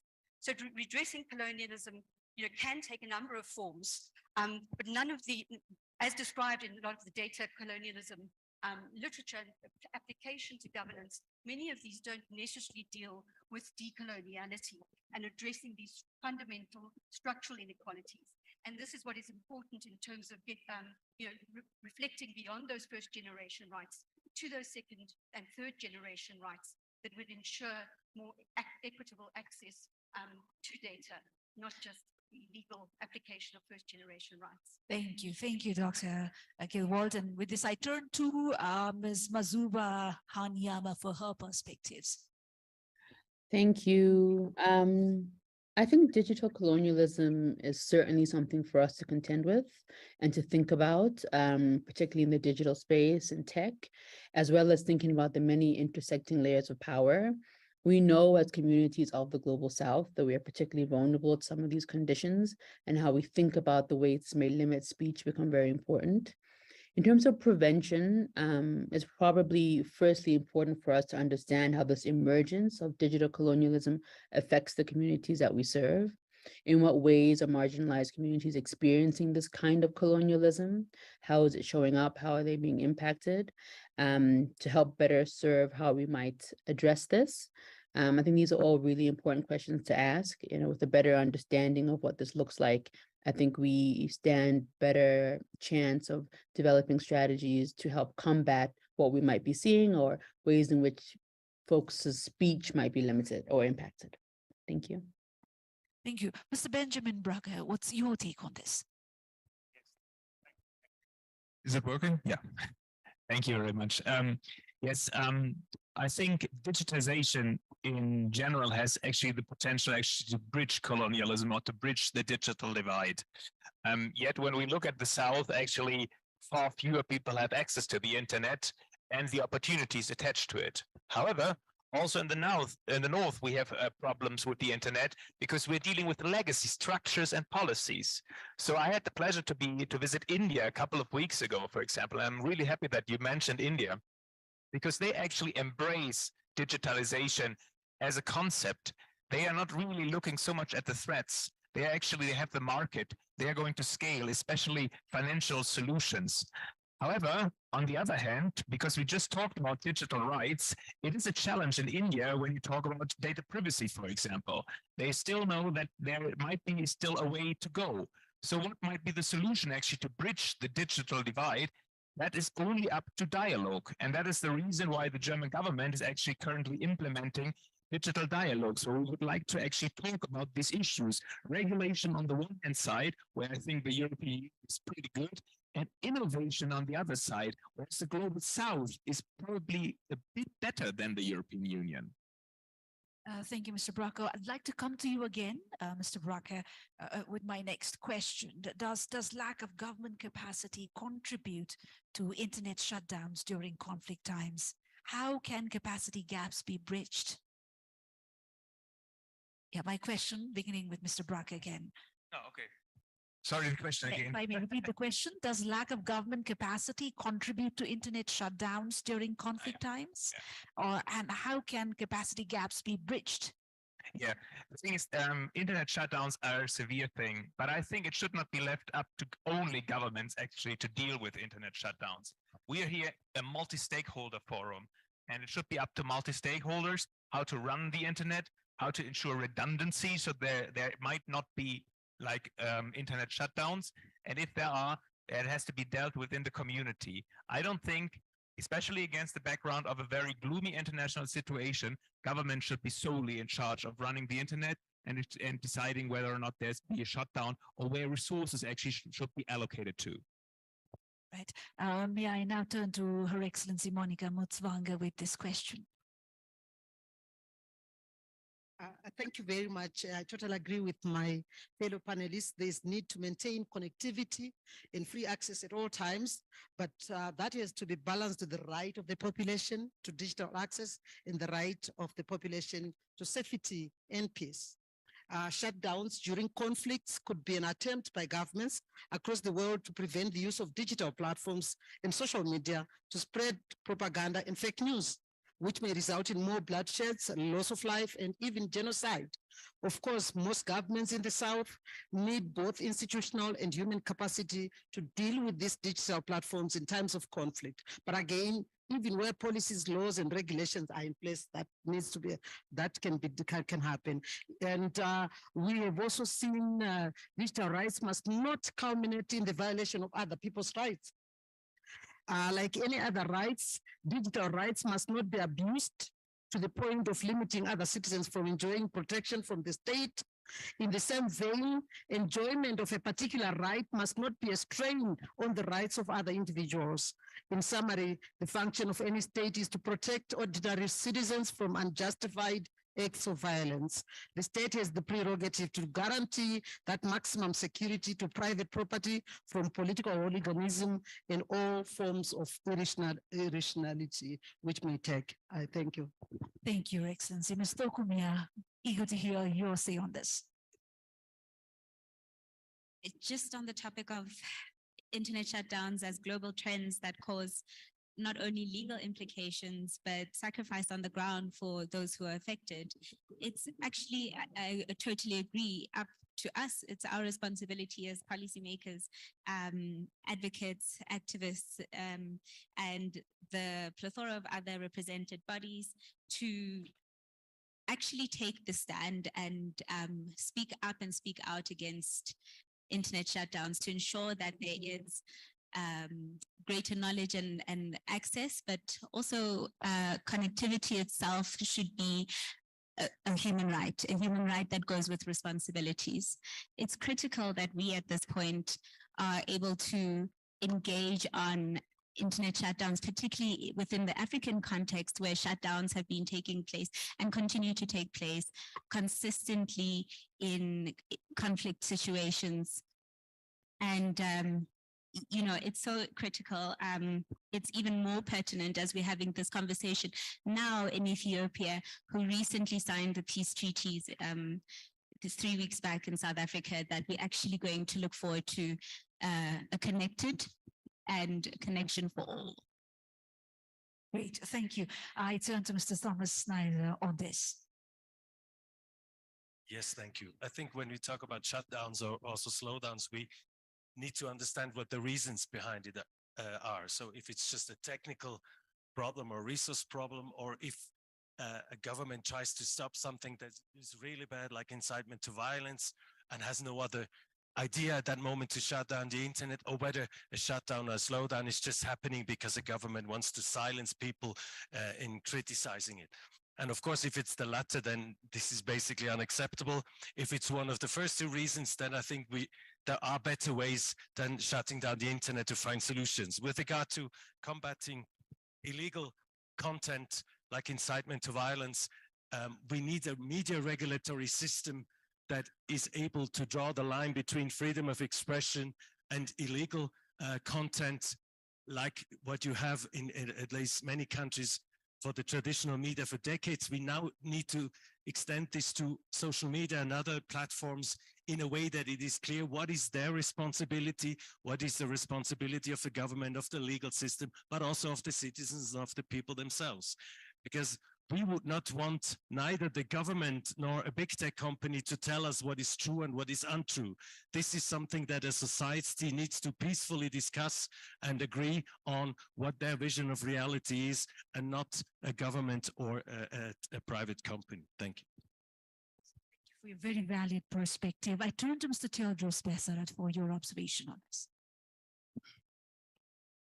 Thanks very much once again. I think echoing on what was said earlier, I think it's important to understand what the reasons were for shutting down services, right? If you look at the research, these reasons included, mass demonstrations, military coups and operations, school exams, religious holidays, and whatnot, right? So for me, the question is more of what the motive was for shutting down services as opposed to capacity. But I'm sure I'm cognizant to the fact that capacity may be an issue somewhere. Thanks. Back to you. Thank you. Great. Ms. Irene Khan, what would you add to this? Thank you very much. Yes, I also don't see it as an issue of a lack of technical capacity, because more than half of the LDCs have actually shut down the internet or slowed it down at one point or another. So clearly they have capacity to do that. The question really is, do they have legal capacity or legal authority to do it? Shutting down the internet anytime has dramatic consequences on people's lives. But during conflicts, it can be absolutely disastrous, because that is when people need access to verifiable information. Governments usually claim the shutdown is for reasons of national security or to control hate speech or false information, disinformation, misinformation. But in reality, there's plenty of research there. The disinformation and misinformation cannot be tackled by shutting down the internet. On the contrary, they seem to spike during when the internet is shut down, and so do human rights violations. Human rights violations increase when there are no journalists to report, and journalists need the internet very often to report. So I think the risks are very high shutting down the internet, and the benefits are very limited. And that is why United Nations human rights bodies have all been very consistent in saying that internet bans are unlawful under international law, and there are and a disproportionate response to most other situations, even internet slowdowns. There are many other ways of dealing with this. Governments should refrain from imposing shutdown, maximize access, because at the end of the day, internet shutdowns actually undermine the digital divide that we are all committed to closing. Thank you. May I now turn to Monsignor Lucio Adrian Ruiz for his observation on this. Quisiera nuevamente aportar.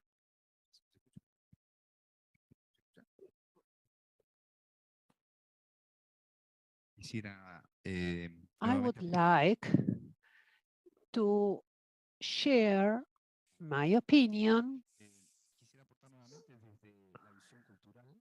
from the cultural point of view, because going back to this idea of using what we get from the digital world as a tool when we talk about digital culture, but now talking about policymakers, leaders in all areas, because if we don't think about it from the cultural point of view, we would be misusing any way of crisis management tools, because when there is a crisis, we use what we have among our mental resources, social resources. So if we don't know, if we're not aware of the digital resources among the cultural tools we may use, well, we don't manage crisis properly. So training, education for managing society is what makes it possible that at the time of crisis, those who have to manage the crisis are able to govern the process. So if I have 2 more seconds, as we are issuing a call to action so that from a multi-stakeholders point of view, we may build together, all the members of society, create a new reality about the use of digital media.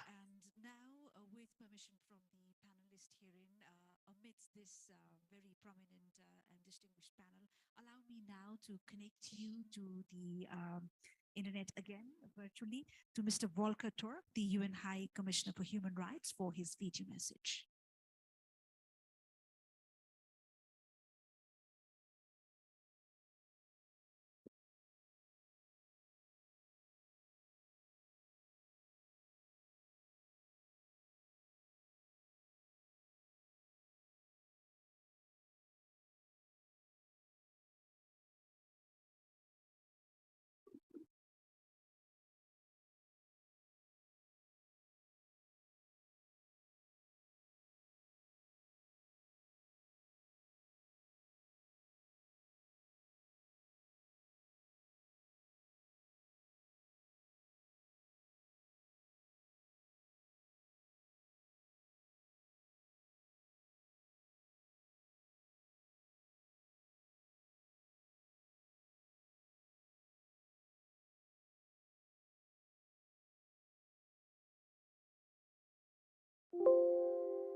And shutdowns of the internet, phone access and blocking of social media and messaging services.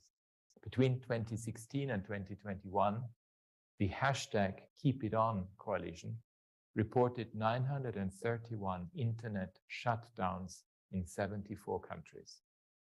These blunt tools are not only an affront to human rights. With their disruptions to health systems, commerce and education, they also stunt development. And they occur most often during times of protests or elections, where people's ability to connect and be heard are all the more crucial. Good governance depends on inclusive and meaningful participation. Yet the ability of people's voices to be heard is threatened on many fronts in the digital space. By regulation that criminalizes critical speech, by labeling it as disinformation or harmful. By spyware that turns a phone into an all-purpose surveillance device, invading the privacy not only of the target, but of their family and friends. By online campaigns that incite hatred, violence, and discrimination. As states regulate the online space, embedding human rights guardrails will help ensure our digital space is open, free, safe, and inclusive. Social media companies, currently overwhelmingly from the global north, need to invest sufficient resources to operate safely in every location in which they do business, expanding their language capabilities and stepping up their understanding and engagement with all the communities they serve. We need to encourage and facilitate community-driven approaches. We need to empower people to design their own digital world and support local tech ecosystems and promote transparency of company and government practices. This is a vital ingredient for a meaningful conversation about our global digital commons. We need indeed a common global commitment to build an internet where trust is not undermined by disinformation, where hatred and harassment have no place, where people can express themselves and build their communities free from fear and repression. The development of a global digital compact proposed by the United Nations Secretary General and to be hopefully agreed in 2024 gives us all the opportunity to work together towards that goal. In human rights, we have a common unifying language to have these important and challenging conversations and to ensure the protection of all our fundamental rights in the digital space. Distinguished participants, the amazing value of the internet lies in its ability to deliver on a promise that was already envisaged by Article 19 of the Universal Declaration of Human Rights almost 75 years ago, that everyone has the right to seek, receive, and impart information and ideas through any media and regardless of frontiers. We have an opportunity to get it right and to reconnect the human community. Let's use it. From the entire panel and the members in the audience here, we extend our gratitude to Mr. Volker Turk, the UN High Commissioner for Human Rights, for just simply adding to this expert thoughts on the issue that we have brought up today. Ladies and gentlemen, the panel basically was trying to focus or reflect on how a basic framework can possibly be established given the diversity of governance structure and individual identities to address this very pertinent issue of digital rights. And we are now heading towards the end of the conversation herein. And if you thought 90 seconds were rapid, I have the privilege of granting each and every of our panelists 30 seconds now to make your final statements, beginning with Mr. Tedros. Start. Okay, I would like to use my time savings from earlier questions to amplify some of the work we do at African Index to promote the digital rights agenda in Africa, right? So we're doing this through a number of ways. One is we advocate for universal and equal access to the internet and digital rights. And two, we also deploy and develop tools that enhance privacy and data security. We have a flagship report called the State of Instant and Inclusive Payment Systems Report in Africa, collaborative work with UN and the World Bank, which is very insightful and rich. And visit us on our website, africaned.org. I still have time for more early questions, but back to you, Shivi. Thank you. Thank you so much, Ms. 30 seconds is scary. And this is starting. And so I think that the Global South is in a position of strength and confidence, even if it's a complex and vague term, where it hasn't been in the past. We saw it at COP27, for example. So it's not just in the digital space. I also see obstacles along the way. There are claims of an increasing digital Cold War, and we have to be aware of it, but we also have to push back against it. We have to realize that innovation can't but be a combination of ideas and materialities from the South, from the East, from the West, rather than falling for this simplification that will get into the way of a more inclusive digital space. Thank you, Mr. Junior. To Ms. Togomia now. The forum of internet governance and its openness is so important for all participants of the internet and those who will engage with it. It's so important that we're able to have this, firstly, forum, that it remains multi-stakeholder, that it remains open, transparent, because that's the only way that we're going to be able to move towards greater digital cooperation, greater interoperability, and a accessible internet that is affordable and connected for all, that we protect the rights of users whilst they're on this platform. There are, of course, dangers that come up along the way, and it's important that we not only note these, but that we provide the skills and the resources to better be able to use this for all people. Thank you. Before I turn to Mr. Benjamin Bracker, may I request Ms. Mazuba Hanyama to give her closing remarks? 30 seconds is your time limit. Thank you so much. Mine is really to say huge appreciation for being here, for the other panelists, and perhaps just to reconfirm Meta's commitment to AI transparency, our commitment to thinking through and working with marginalized groups, our commitment to inclusion and diversity, and similar to what has been said, I think these conversations are super important, and for as long as you'll have us, we'll always be here. Thank you. Thank you. Ms. Irene Khan, your closing remarks, please. Thank you. I think there's a lot on which we agree here, and this is a great, fantastic multi-stakeholder forum to agree and move forward. But I think it's extremely important that we also measure concrete progress, and that this does not only mean a nice place where we can talk about what we agree on, but a place where we have to solve the problems, because digital technology will be central to our future and to the future of the planet. Thank you for such positive statements. Mr. Benjamin Bracker now. Yeah, we'll keep it rather short. I think we can only do it together as community, as multi-stakeholders. And for once, the Greater North and the Global South should join forces to protect the freedom of the internet and digital rights, because it is not the North against the South. It is openness, it is democracy against authoritism and against cruel regimes. So that should be the front line. Thanks. Great. I turn to Dr. Hans. Thank you so much. So I think the real challenge for us is to move beyond the notion of rights only in terms of first generation rights. I think we have to move towards looking at the governance of these in terms of issues of social justice and of economic justice.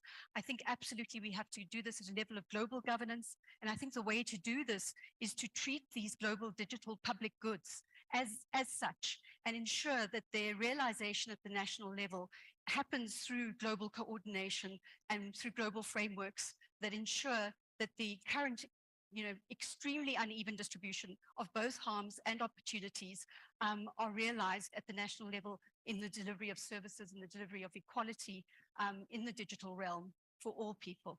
Thank you. Thank you. Thank you. Over to Mr. Viktor Makarov. Human rights are universal across the online-offline divide, across the regions of the world.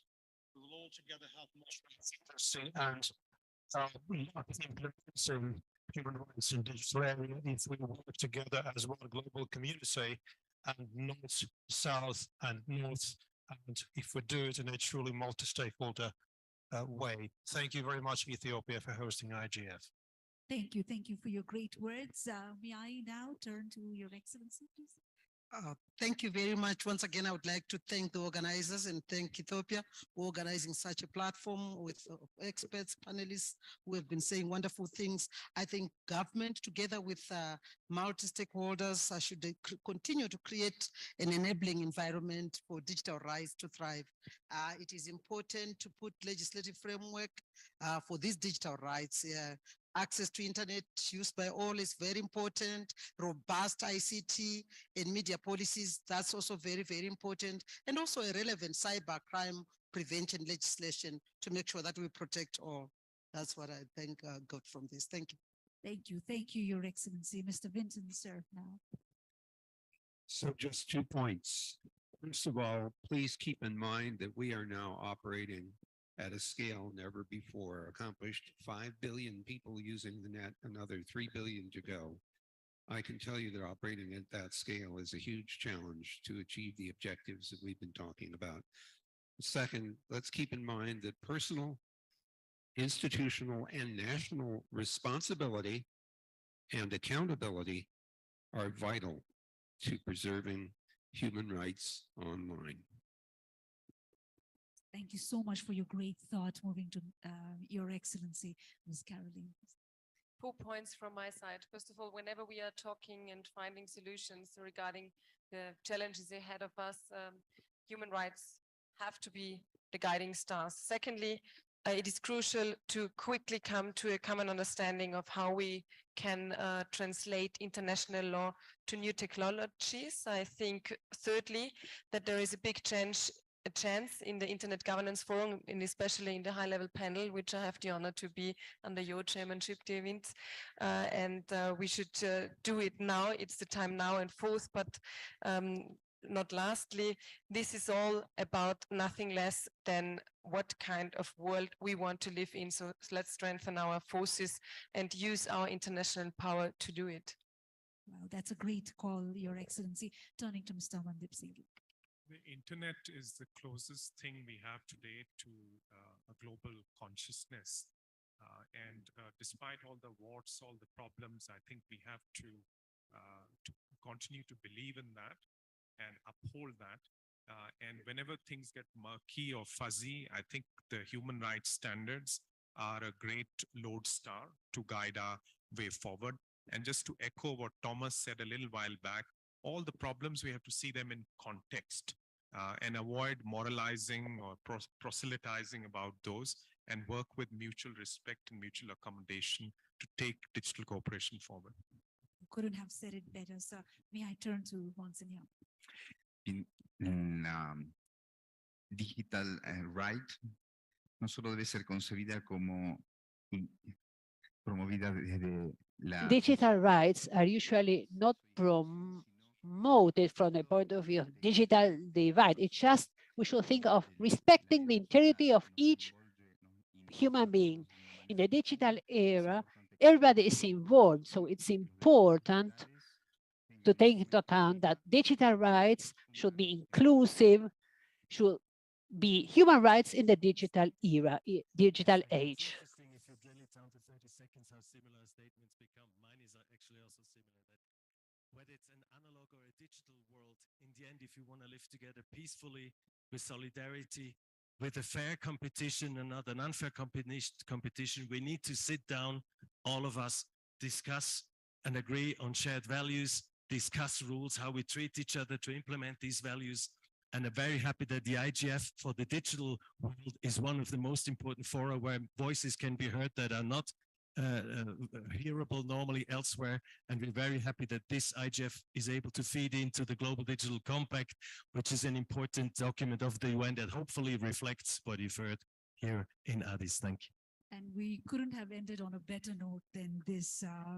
Indeed, reaping from this very distinguished panel, this issue that we are thinking about is more than our disparities, more than differences. It's about our responsibilities, our accountability, and respecting the integrity of human race, about us, each other.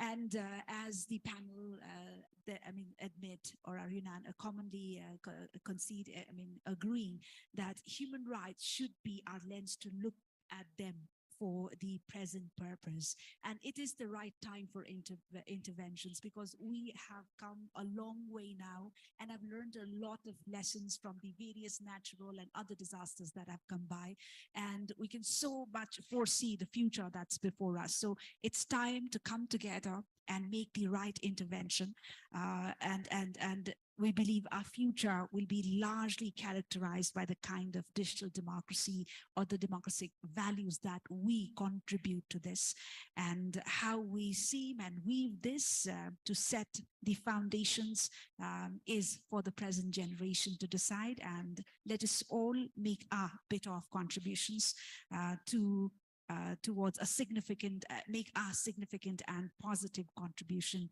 to this effect. With this call that I believe is a unanimous say of this panel, I take a moment to thank the entire IGF 2022 forum, the government of Ethiopia, the United Nations Geneva, and all the partners who have put up this very important forum. Also a moment to thank each and every panelist herein who have taken out their time and shared their valued insights and experiences experiences before us, and especially for doing it so well. Trust me, 90 seconds is not a long time. Thank you so much for your great cooperation on this.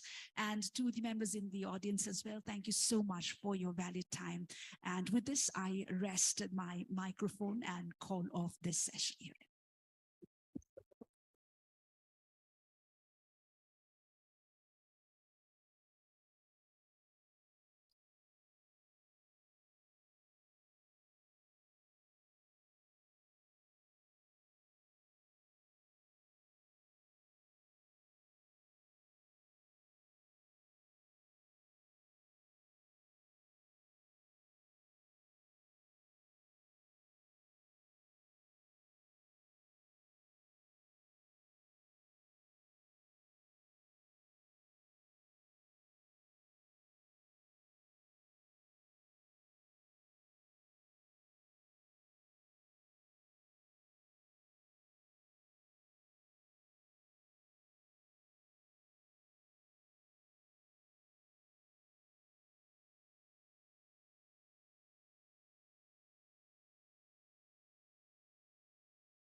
English, French, and Arabic.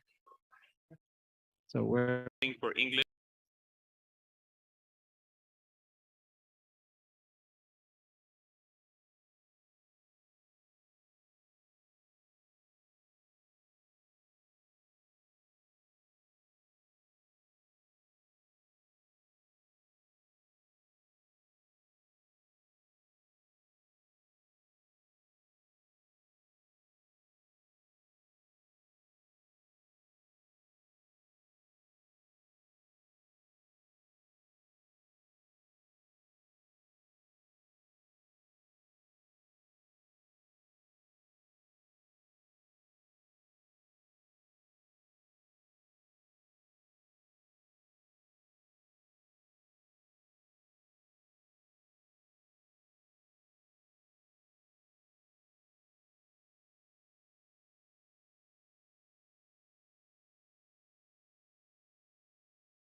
This one.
Please, one, two.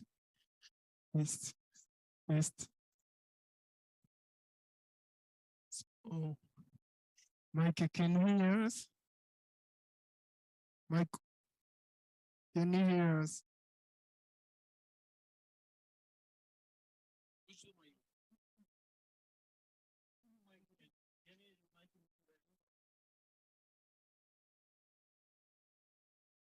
Hi, Mike.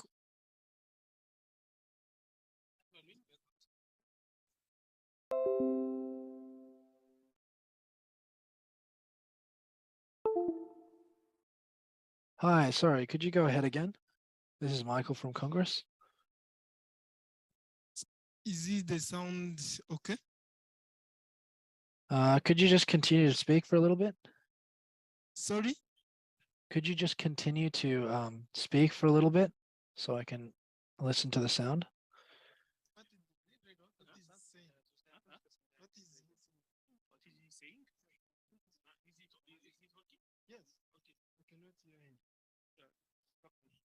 Yes. Can you hear me now? Yes, I can hear you. The audio is slightly distorted, but it's audible. How about now? Yeah, now continue to speak. I just need you to continue speaking so I can hear the quality. Okay. I think now it's good. It's a bit quiet. Yes. So then we need to increase the volume of it, or? Yeah, a little bit would be great. Okay. That sounds, Increase it. How yeah, that about it sounds now? good. Yeah, that sounds good. Now it's good. Yeah, sounding great. Okay. Thank you. All right. Amazing. Okay, see you So, tomorrow then. okay, cool. We'll see you tomorrow. We'll log in hour and a half before as well, if you can open the rooms at that stage, and we'll get everything set up and tested nice and early for you guys. Okay, can we do our rehearsal before the event starts? Maybe 7:30 Ethiopian time. 7:30 what time, sorry? 7:30. It's a +3 GMT. 7:30 plus GMT plus 3. Got you.